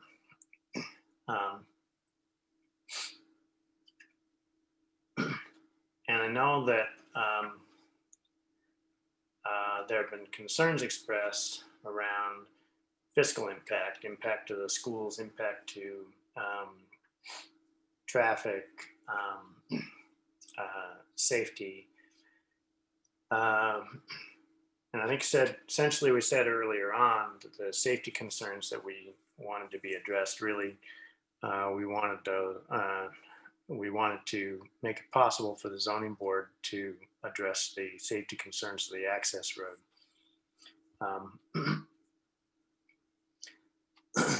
But as far as the fiscal impact is concerned, there's been this presumption that this development would represent, because of its higher density and residents, a negative impact to the town in finances. And the fiscal impact report didn't really jive with that. It said that it would be in the right configuration, just barely net positive.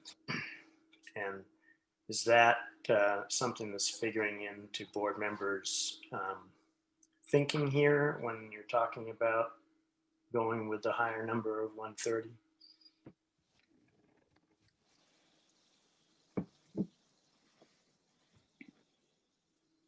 Jeff, you want to?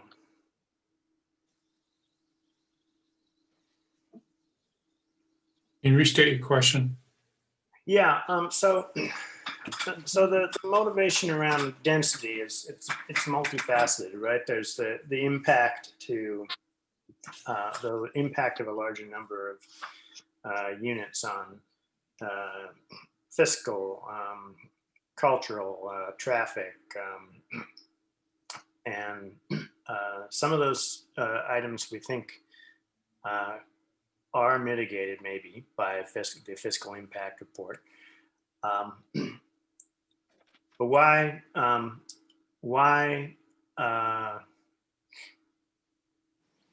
settle on the 130 number versus saying, you know what, I think the fiscal impact is going to be too high, or some other impact is going to be too high. I'd really rather see 120, 80, 60. I'd like to hear a little bit of discussion from board members about. Okay. I can respond to that. Yeah, go ahead. I think when you start to get down below 130, you start to get involved with making decisions about the project that may benefit the town fiscally, but may not lead to the developer being able to build a project that's financially feasible. And that's his exit point for leaving and putting down a much more egregious process with us through the state. So I think it's in the best interest of the town to come to a balance in that, and to reach our affordable housing goals for the near term, so that we can make the plans that were brought up by so many town residents that they'd like to see in place for really truly affordable housing within the town parameters, or at the DPW site, or wherever. So I don't see hitting this magic number as, oh, great, now we're over the finish line with that. We don't have to worry about that ever again, because we do. And we do because there's going to be ways in which there's going to be other development in the town that's going to raise our total housing profile and lead to a higher need for affordable housing to be in the 10% safe harbor. So I don't see it as the be all and end all, but I do see it as the near term goal, so that we can do more thorough planning of affordable housing for our town residents that's truly affordable, and not just affordable within the eyes of 40B.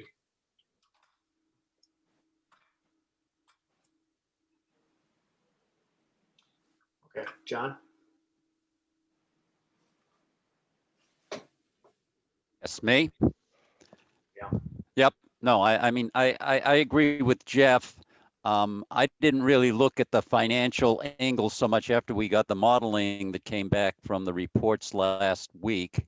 And the numbers between 157 and 120 were about the same. And I suspect if you go down to 100, maybe they're the same. They'll start to move a little bit because there are fixed costs that are built into there.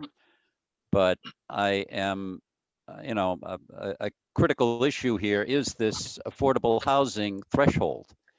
And if we don't meet that, we're just going to continue to be risking another run at us by some other developer that says, well, let's put in a 40B over here.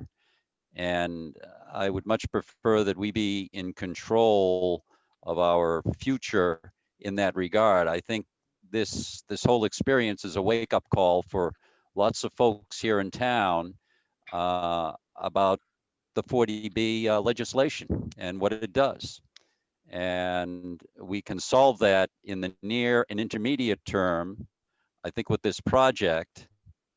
And I think that it means that we will pay more attention to continually looking at how affordable housing can be managed in the future on a more aggressive basis. It's been kind of just pushed around and planning for some time, and we ran out of time. But we have an opportunity to keep moving in the direction and keep kind of keep in keeping with what the 40B requires for the next many years, I think, if we get to the threshold with this right now. And the 130 gets us there. Becky.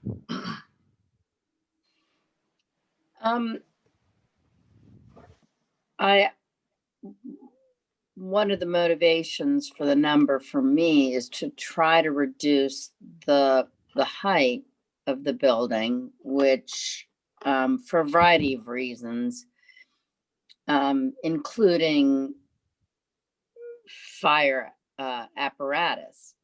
And I would not want to try to put this at such a low number that it precludes any negotiations, because it's cutting our nose off to spite our face if we don't try to come up with some measures that are to the benefit of the town. And knowing all full and well that it goes to the ZBA for the final. But if I just think if we can come at a negotiable number whereby we can find some benefits for the town, rather than just losing it completely to a non-friendly. And I think that this is a reasonable number. I'm concerned with just saying, go for broke and take all of it. Go ahead, 157. That doesn't make me feel comfortable doing that. I'm not so worried about that, but I know he's up against the large project number. He's got to reduce it. I mean, face it. Yeah. With the opinions in town about this particular development, the zoning board would drop him from 1,000 yards for if he went in at 157 units. Eli, I realize my time is up for this round, but I meant to comment on the idea of leaving it at 157 and letting him reduce it. I don't want to put the decision-making about how many units in his hands, so that he can just bring it right down to the razor edge of 10%, or maybe even below that. You know, if he works out a way to do that, because that would really screw the town. In what respect? I mean, we've been talking about 135 was the number you suggested, and the large project number is right around that number. I understand that it is, and that's, you know, part of why I support the 135. But to leave it in the hands of the developer, he could go to 133. He could go to 132. If he goes down to 132, we lose a whole other unit of affordable housing. Now, I know all the units are counted, whether they're full freight or not. Mhm. But you know, the 135 number does provide us with 34 affordable units. And at 25%, it actually is 33.75. And going back to a point that Ann made at an earlier meeting, I think we really need to hold them to 25% and not 39 out of 157. That math doesn't work for me. So I hope I've responded to your question, but my concerns lie with putting this in the hands of the developer to make the decision, as opposed to our recommendation to the developer and negotiating from there. Okay. At some point in here, I'm definitely going to be bringing John Whitten back into the conversation. But Ann, I wanted to ask you if you could expand on something. So you suggest, like proportions only. Don't bother with the number because you got to come down, and instead negotiate on other aspects. And what other aspects did you have in mind?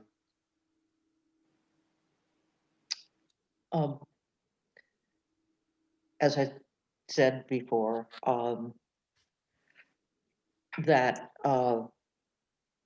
he not cut just the single bedroom units, but he cut units proportionally, whether it's his choice or our choice.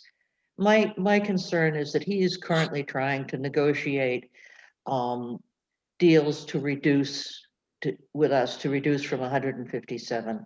I really don't care very much whether we say, okay, it's 133 or 135. What I don't want us to do is give up anything that we think is important in order to get that reduction, because we get it anyway. Right. So let's suppose that let's suppose that we said, hey, 135 is the number, and he goes, oh my gosh, that's great, 135. And we knew that he was going to essentially say that. In some aspects, like Becky's concern about, would prefer the building to be lower profile. It's a major issue for a lot of people. We'd probably be giving. May I interrupt for just a second? Back of the envelope, if we reduce from 4 floors to 3, the total number of units is 117, which isn't enough to get us to safe harbor. We could argue that the development needs to be bigger, so it could be lower, but. Well, I was using that as an example, but in any case, not negotiating on that point really does suggest, for any number of reasons, that we really should focus more heavily on some of the other items. So, for example, if we were very interested in the shuttle service, we might press harder on the developer for funding and supporting that aspect. Or in the other fiscal impacts previously, we'd said, all right, one-time contributions towards certain capital needs, such as money towards fields, money towards ladder truck. Perhaps then we would be focusing on those things, which of course the zoning board can't negotiate on.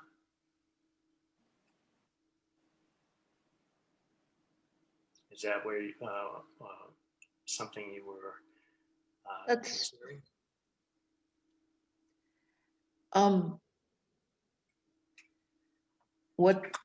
That's pretty much exactly, not those specific things, but reducing. This is a counter to asking for some 60% AMI units, insisting that it actually be slightly more than 25% of the units that are affordable rather than slightly less. oh God, all of the environmental things we've been talking about. I think, I just wanted to avoid giving him the impression that he's being beaten down on the number of units, and that he should get something for reducing the number of units. We're all in agreement that the number of, within maybe 4 units of how many we need. And that's within 4 of how many he can build without giving up his right to appeal from the zoning board of appeals.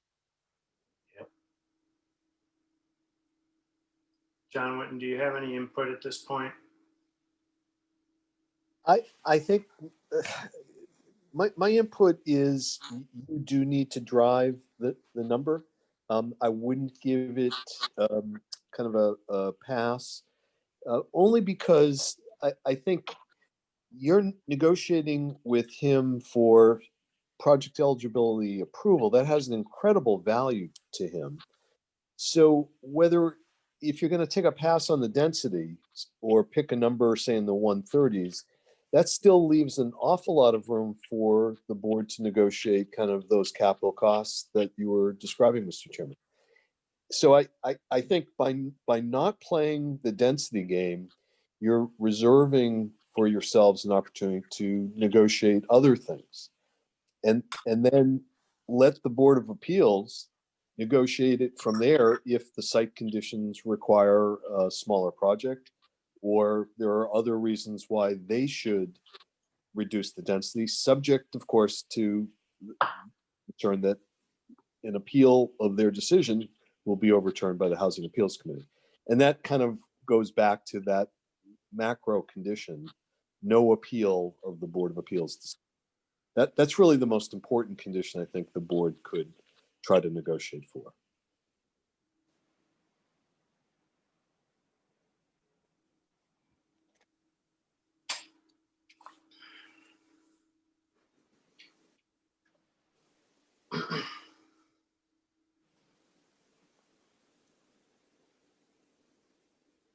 Well, we definitely need to have one more little meeting before we have a sit down with the developer. Eli, I have a question for Mr. Witten. Is there any requirement with regard to the number of bedrooms that the affordable housing offerings must have? I think there's a certain Yes. minimum, isn't there, or at least on a Yeah. percentage basis? You can't just build a bunch of 1-bedroom places. No, as of a few years ago, DHCD required comprehensive permits that at least 10% of the units be 3 bedrooms. This one's at 15 right now, I think. The proposed version is. The proposed version is exactly at 10% or almost. It's 16 of the 157. And that's fairly common. The applicants come in with whatever that 10% number is. Rarely have I seen it more than that. All right. So the affordable housing rules are such that whatever housing you're offering, at least 10% must be 3-bedroom or multi. Yes. Okay. 3. Yes. Yes. It doesn't comment about 2s or 1s. It just says 10%. Okay. Just 10%, 3 bedrooms. Okay. Can we cap the 3 bedrooms at 10%? You could. It's a funny question in the sense that is one of those areas that the Board of Appeals cannot touch at all. Whether it's 80% or trying to negotiate to 60%, additional below market rate units, bedroom count, that was stripped away from boards of appeals about 10 years ago. So if you don't do it, nobody will be able to. And that's what Ann was advocating for.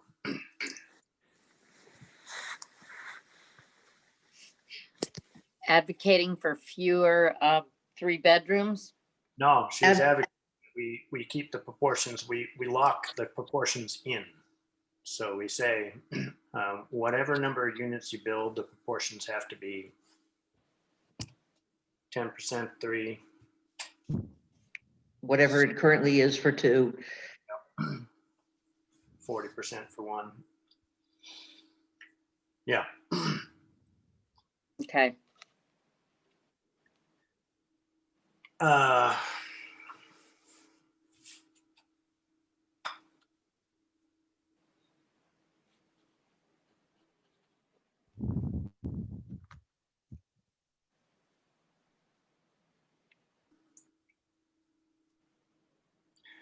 so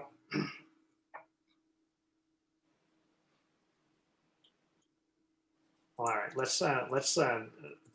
there's this interesting consensus that's building up around this 130-ish number in proportions of units. Other conditions that are listed in the fiscal impacts. Let's go around the horn and just have board members comment on them. 2, 3, 4, and 5, all in one go. Let's do around the horn once. John Round. Yep. Yes. So number 2, the water main extension. Yes, I think that certainly has to be involved there, and that certainly has to be in the mix. The professional fees, has that been formally accepted at this point, Eli? Or What do you mean? the professional fees for consultants, et cetera? Oh, what guess- about? But has that been? I know that the developer has paid for the reviews that we have had to date. Is that kind of an open offer, or is it just for the ones that we've done so far? The ones that we've done today, we haven't discussed. Any. Okay, all right. So if there are any additional ones, yes, that belongs in there. I'm okay with number 4 is kind of on a case-by-case basis. And we've discussed that in terms of traffic and other things. With regard to the one-time contributions, I'm in favor of B and C, not so much A, but B and C, which is the land conservation fund, monies toward that. And I would go with the monies that have been put out here. It's $500,000, and $500,000 toward a turf field project. I think it can be broader than just Sweeney, but just make it athletic fields in general, because I think the Brook Street field is going to need to be replaced sometime in the next couple of years.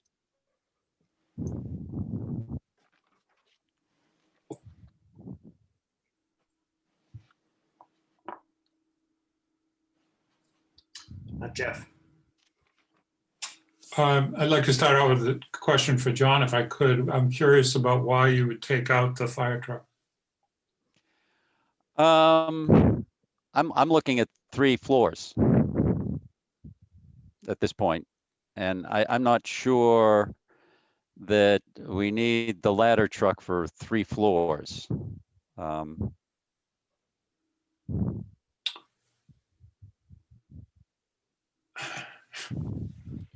I don't know. I looked at it and My I concern don't know. about of those 3 priorities at Yep. the end, Yeah. my highest would be for the ladder truck. Okay. We've A, already got because- a.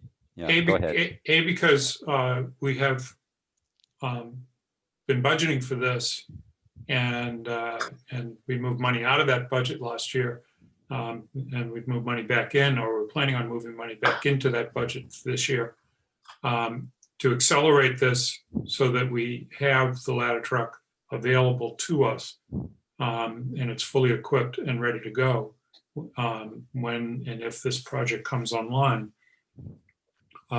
Whether it's 3 floors or 4 floors, my concerns about public safety for this project have been very strong ones. And I think that upgraded ladder truck is a really important piece of equipment to our fire department.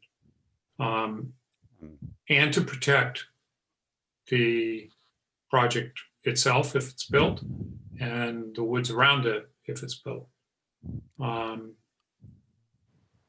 So that would be my highest, but let me go back as you did through 2 through 5. I think 2 is a very strong concern and needs to be taken care of by the developer. The issues about board's experts, we just discussed. The impacts as determined by the board's experts, we've been going over tonight.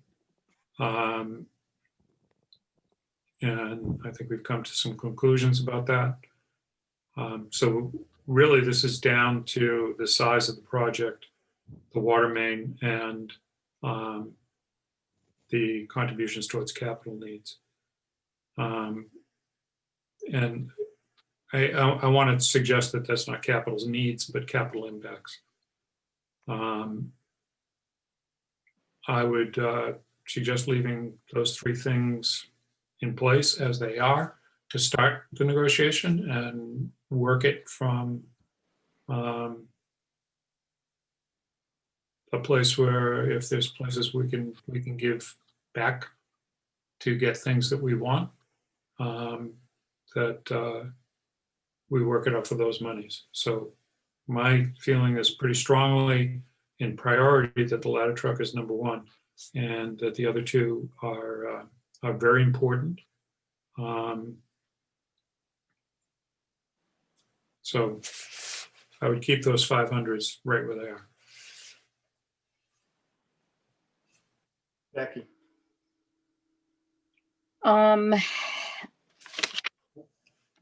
Regarding, well, I just wanted to reiterate under number 1 was preclude any further additions or expansions. I think that, you know, the developer knows that paying for the water main extension is a given. And payment toward the impacts as determined by the board's experts. The developer did at a meeting agree to this, or so in the last meeting where the traffic, the fiscal and traffic impacts were presented. Under the one-time contributions, I agree. I think even though the ladder truck is something that has been on the plan and has had monies being set aside, the fact that we have, if this development actually goes through, it just underscores the need for a properly equipped truck that could handle anything if it were to happen up there. I agree with that. I think that given the location of this project, the donation, one-time donation to CPC Land Conservation Fund is essential. I'm less concerned about the towards athletic fields at this point. I think that's a luxury and it would be very nice. But I would focus on both A and B. I would also like to add to this list that, and this was something DPW brought up, is that as opposed to the billing for water being done per unit, that it be done as one whole, that the bill come from the development as one, as one bill. Oh boy. I said, oh boy. Yeah. The cost of putting in, 157 or however many different meters and monitoring those and generating individual bills is a pretty significant fiscal impact to the town. No, it's not. Pay for the meters. generating the bills is automatic. Just saying what was in the fiscal impact. And based on what the DPW was requesting, that one bill be generated. Okay. I'm no DPW expert. I could try to be, but I don't think it will work. I have to go back on and review that, but I do have comments. All right. Ann. Okay. The water main extension, the developer has got to look at that and say, if I don't pay for that, that's going to go to the town meeting. Because that water main needs to be expanded in order to provide adequate water to the development. And I think the developer has a pretty good sense of the way a town meeting is going to approach a bill to enable this development. So that's really it. If he's thinking hard about it, I think he has to recognize that he has to do that. So I wouldn't give up.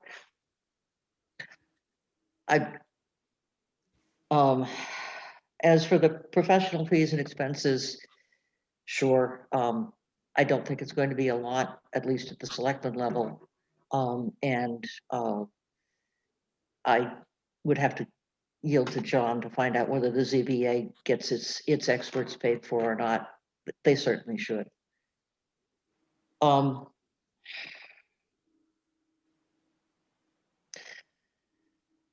Intersection improvements, and I don't care about that very much. I have some reluctance about the payment for a new ladder truck, because I think we should continue to look at regional fire equipment, in particular the ladder truck, which is very seldom used, and could be, depending on where it's stored, but it could be shared by the several towns in the region. And I'd rather see, but that's not really important. If the CPC land fund, sure. The 500, the turf fields, I agree with John that not specifically for Sweeney, but for turf fields in general, yeah, we can use that money. But that, again, it's just a nice to have. It's not a make or break. And that's my list. On my list, I agree that they should pay the full cost of the water main extension. They do need it, and in particular the expansion required because they're doing the development in the first place. Yes, on the payment of all the professional expenses. I think number 4, the payment towards impacts is determined by the board's experts regarding due to traffic impacts. I think that's redundant. I think we've covered that under the traffic impact section. We should just remove it from here because it's just going to add confusion.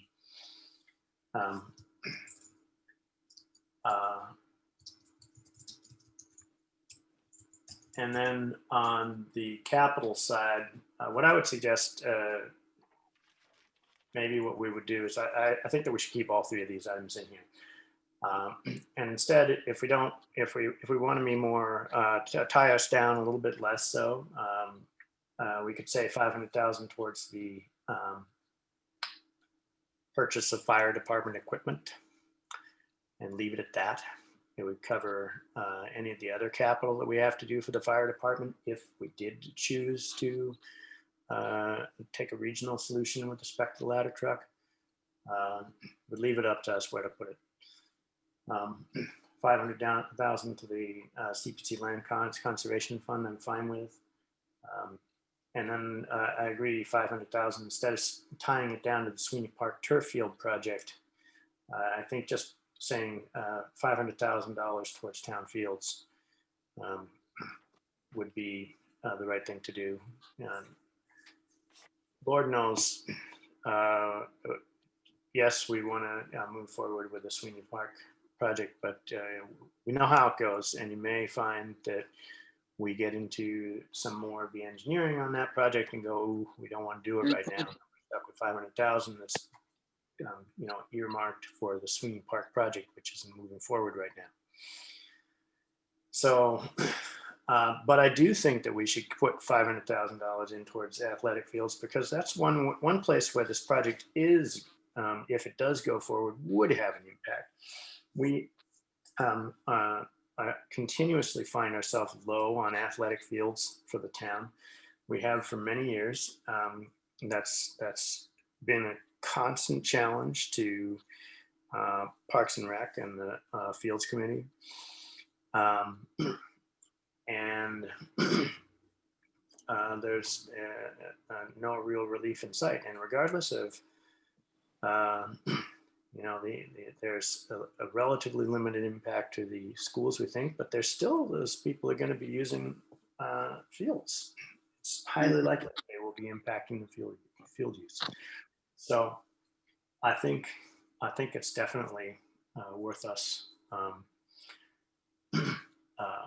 asking them to contribute toward the fields.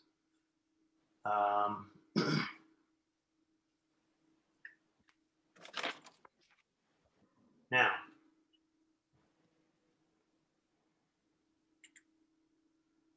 I would go a step beyond that and suggest that if we were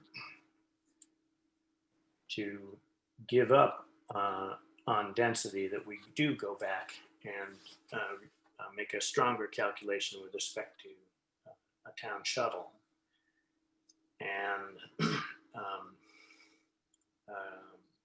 have them foot more of the bill on that. I do think that that is our best option for mitigating the impact of traffic downtown and congestion downtown. And if we're giving them room on density, they should certainly be willing to step up and help to mitigate the impact to the downtown area. So I would advocate that ultimately we come down a little heavier on that particular number. I don't know what that number is right now, and you know what? I think it's going to be a little challenging for us to come to an agreement on what that number ought to be before our first round of negotiations with the developer. So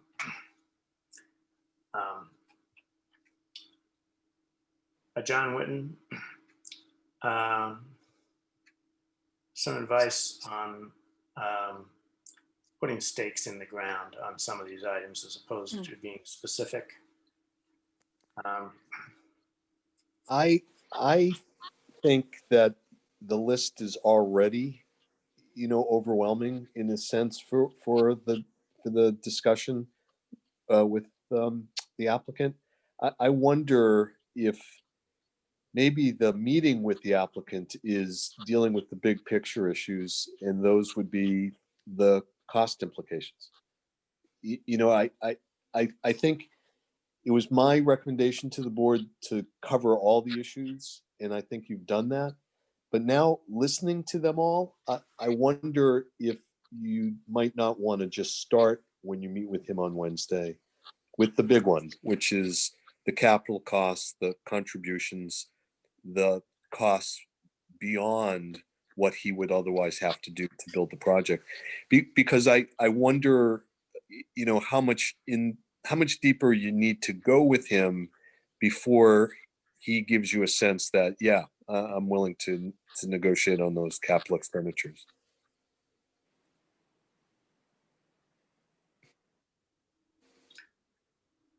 So So the capital expenditures that we just listed purely under the fiscal impact section, not including the runtime costs of something like the shuttle or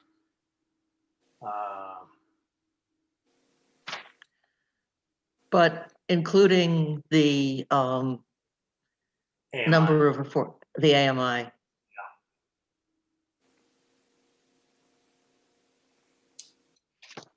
Is that what you're saying, John? It is because if you can reach a consensus with that, then I think the other matters seem less important from a cost perspective. I mean, Mr. Engler did comment on the wetlands bylaw, so we don't know which are the third rails for him. But I think if you can reach consensus on the costs, the real hard costs, then I think you can move to the next level. Otherwise, I wonder if he's not going to get fixated on one issue here, one issue there, but we never really get to the point of the contributions that the select board wants. Right.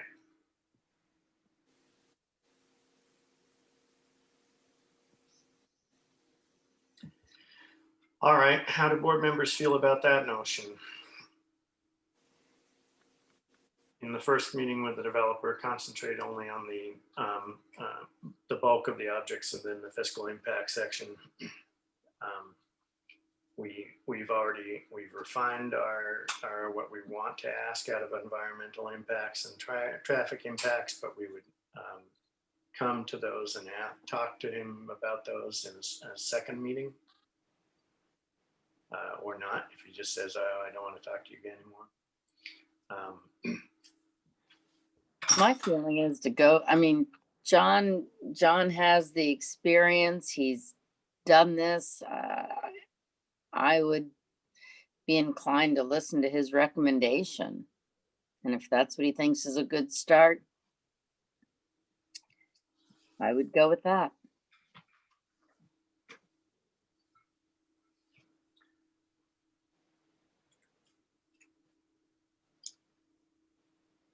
Rest of you folks in agreement with that? Yep, Yeah.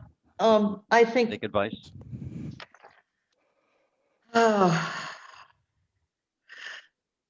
does it make sense to take out the payment of professional fees as being a relatively unimportant thing? That makes John, sense. Mhm. John Wooden? I think that would be fine, Mr. Chairman. And I apologize, I don't remember who asked the question before, whether consulting fees are part of the Board of Appeals process. And the answer is yes. The Board of Appeals can require the applicant to pay for all of their professional services except for legal services. So we don't expect that we're going to be paying, and we're going to be running up large bills in that area as the Board of Selectmen, I think. I don't think so. I think that's right. All right, so then the discussion on Wednesday would be around whatever we talk about for the number of units, including precluding any future additions or expansions. Paying for the water main extension and the one-time capital contributions.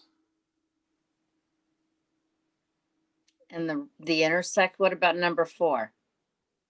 No, that we said that we would remove that, but I suggested we remove it because it was redundant. And when we talked about the intersection work down under traffic impacts, Traffic, okay.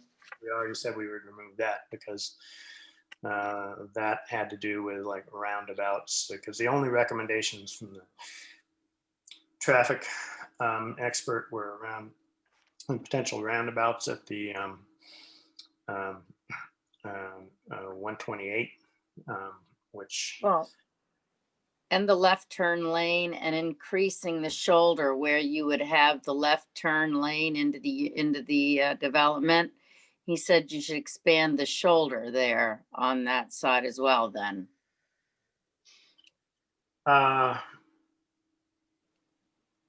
Okay, that's fair. That actually is a capital Mm-hmm. project. People want us to move that up into the fiscal section for discussion on Wednesday. I think it's small change. I agree. I don't think it's a whole lot of money compared to the other stuff. And Eli, for number one, you're including the AMI discussion, correct? When we're talking about, I'm just gonna move that one up right now where it's, I'm gonna move that up from other affordable, other impact up into the fiscal impact. mhm. You might split it into two. The 70% Mm-hmm. doesn't Yeah, no, that's doesn't have a fiscal, that doesn't have a fiscal impact. just put a check mark on that and say sure. So Eli, have- there's one more, the item I brought up about the water bill and the different, that could go down to other impacts.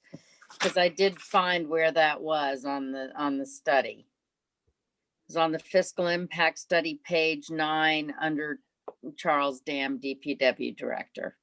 And he said the meter costs approximately 200, and costs the department approximately $200 per meter.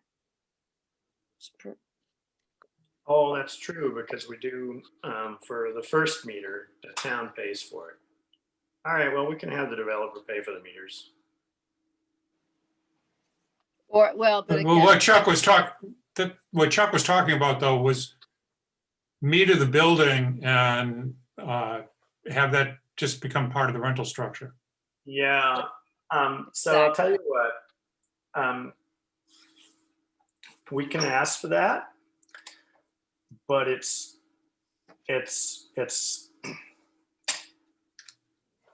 so do you remember, we've had a few yes, abatement requests because people have been, where there was an apartment building where there were 24 units right.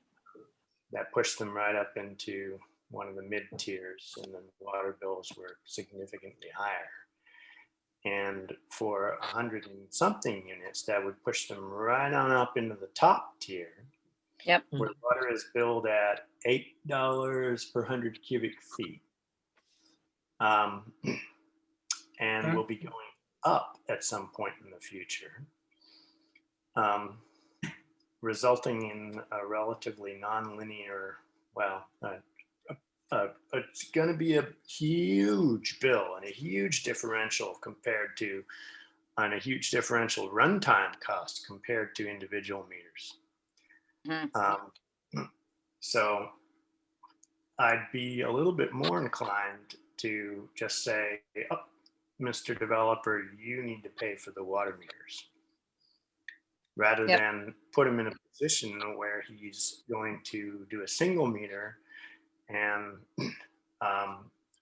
then have a big financial impact to his project. There's no skin off our back to send out the bills for the additional meters. That's just software doing that. Sounds good. Can we check in with Chuck on that? Yeah, I certainly will. And I'm putting that down under other impacts, Mm-hmm.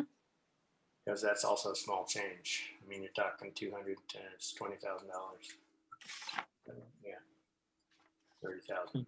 I'd like to understand what people's idea of small change was with the left turn lane. Why that's put into the category of small change. When we've had downtown improvement projects where we've reconfigured a corner of a street that have cost in the realm of $150,000. I'm happy to discuss it under the Capitol. I agree. It could, it's true. You make a small change to a road and it costs you a fortune. I mean, I could see $25,000 just to do the traffic impact study.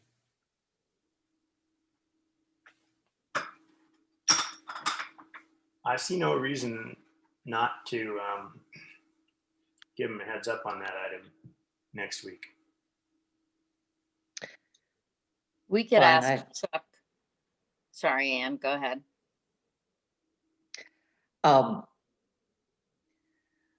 I wasn't thinking of the elaborateness of the downtown. I was thinking of paving another 6 feet. But obviously there will be environmental impacts and everything. By all means, move it back up. We could ask Chuck to weigh in on that. I mean, he might be able to, if you're touching base with him regarding meters, we could ask it. It does abut wetlands. Mm-hmm. So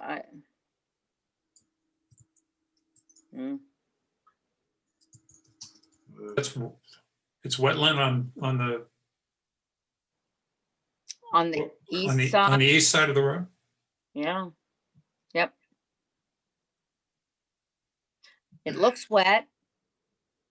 And it's land. Okay. John, wouldn't you see any problem moving that one into the next Wednesday's discussion? No, I don't think there's any bright line as to, right or wrong. I think just let's keep it focused to the bigger issues, and then if we can move it from there, then we can, then we can take it to the next level.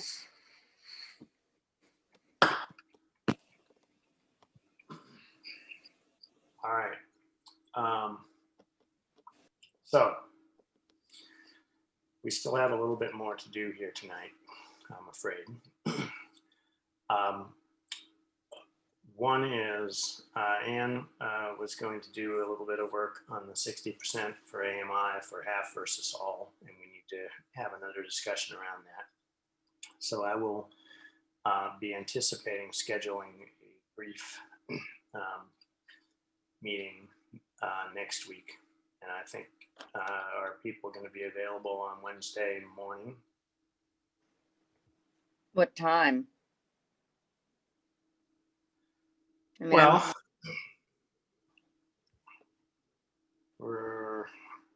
I can make it pretty much as early as we want. We're required to post 48 hours in advance. I think I could get it posted tomorrow. If not, I could post it very early Monday morning. I, can be personally, I'm up as early as 4 or 5 o'clock in the morning. I don't think you all want to meet then. why? Why, I ask you? It's That beautiful. might be a time of day. violation of open meeting law. Yeah, it'd be sketchy at the very least. Can we meet at 9 o'clock on Wednesday? I have an appointment at 10 that I can't change. And I have to be to work by 9:15. Physically at work, or you have to, one way or another, you can't be present at a board meeting. No, the reason I asked physically at work is because it takes time to be physically at work. Yes, I leave it. I leave here. I'm in my car at 9 o'clock. 9 o'clock. Yeah. So we would need to meet at 8 then. And if we were not quite done by 9, that would still be okay. We'd still have a quorum. You just have to clear your topics before you leave. Yep. And I would have to leave at 9:30. And you'd have to leave at 9:30. So is 8 o'clock Wednesday morning doable for Ann and John? Yes. Not happy about it. Neither am I. Oh, no, it's fine. Yeah, I can do 8 o'clock. All right, 8 a.m. Thank you, everybody. Sorry. Wednesday. 1 27. So I'll talk to Greg about posting that. And before I forget, I'm going to talk to DPW RU water meters. Can I call anybody for you, Eli? No, I got it. Now, and then Ann's going to come back to us with some of her calculations around those numbers at that time for the 60% AMI. Now we have to talk about the number, or if we're going to not make a decision about. I think we are decided, all of us, that we want the proportions fixed. Is that correct? Can I say that much right now? Yes. We want the proportions to remain what they are right now. Yes.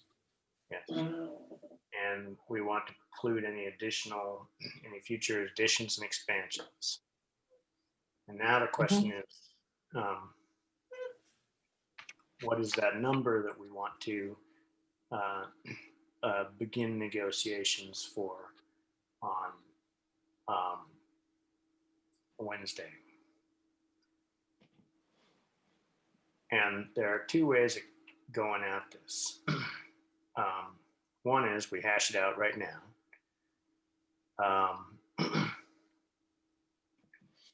Two is we go back and get verify the hard calculation on the large project limit number, and verify our calculations with Sue Brown on the 10% SHI number, and then have the discussion about that number, 130, 135, 132, 142 and a half on Wednesday. Or 142 plus one, a plus.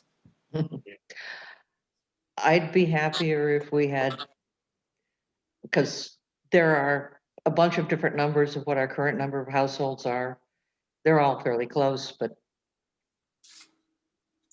I'd like to have Sue Brown add her 2 cents to that. So Sue Brown, clarify SHI limit number and large project number.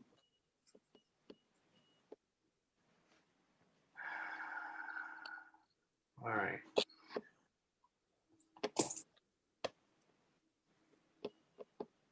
All right, I'll get these edits and comments.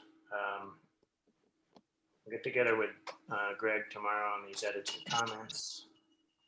Roll another copy of this document to you guys ASAP. Good. And I'll cover the ground director on the water meters, and I'll send an email to Sue Brown and Greg asking for the clarification on the SHI numbers and the large project numbers, and Ann's going to go off and do some calculations.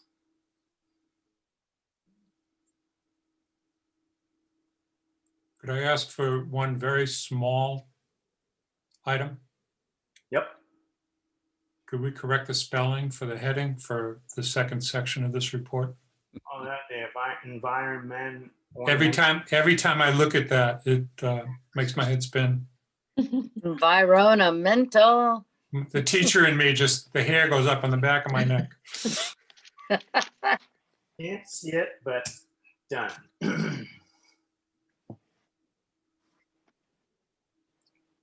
All right. Well, this has been an interesting conversation. I think it's going to be an interesting. Probably not to people who are not on the Board of Selectmen. Oh yeah, I was thinking about that too. Yep. Oh yeah. So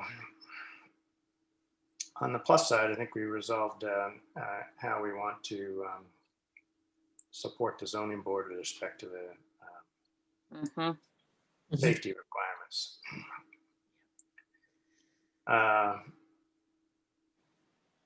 Well, no matter what, it was going to be an interesting conversation. All right. anything else board members want to cover tonight? I'm sorry to ask, but I do have one question. Motion to adjourn. I'm just, actually, no, this. Sorry, Becky, there's a motion on the floor. I second that emotion. Any I discussion? can do this. No, I can do this another time. All right. Any discussion?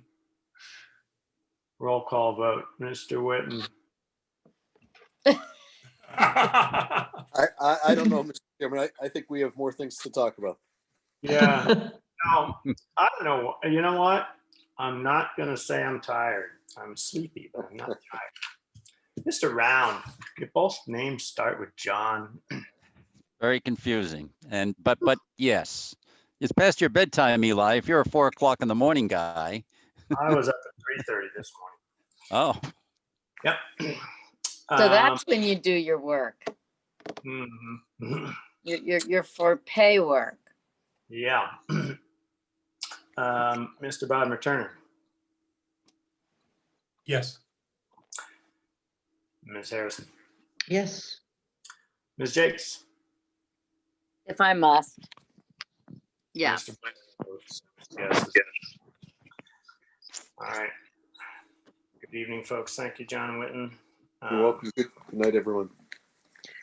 Good night. Thank you very much, everybody. thank Thank you. John, good thank night.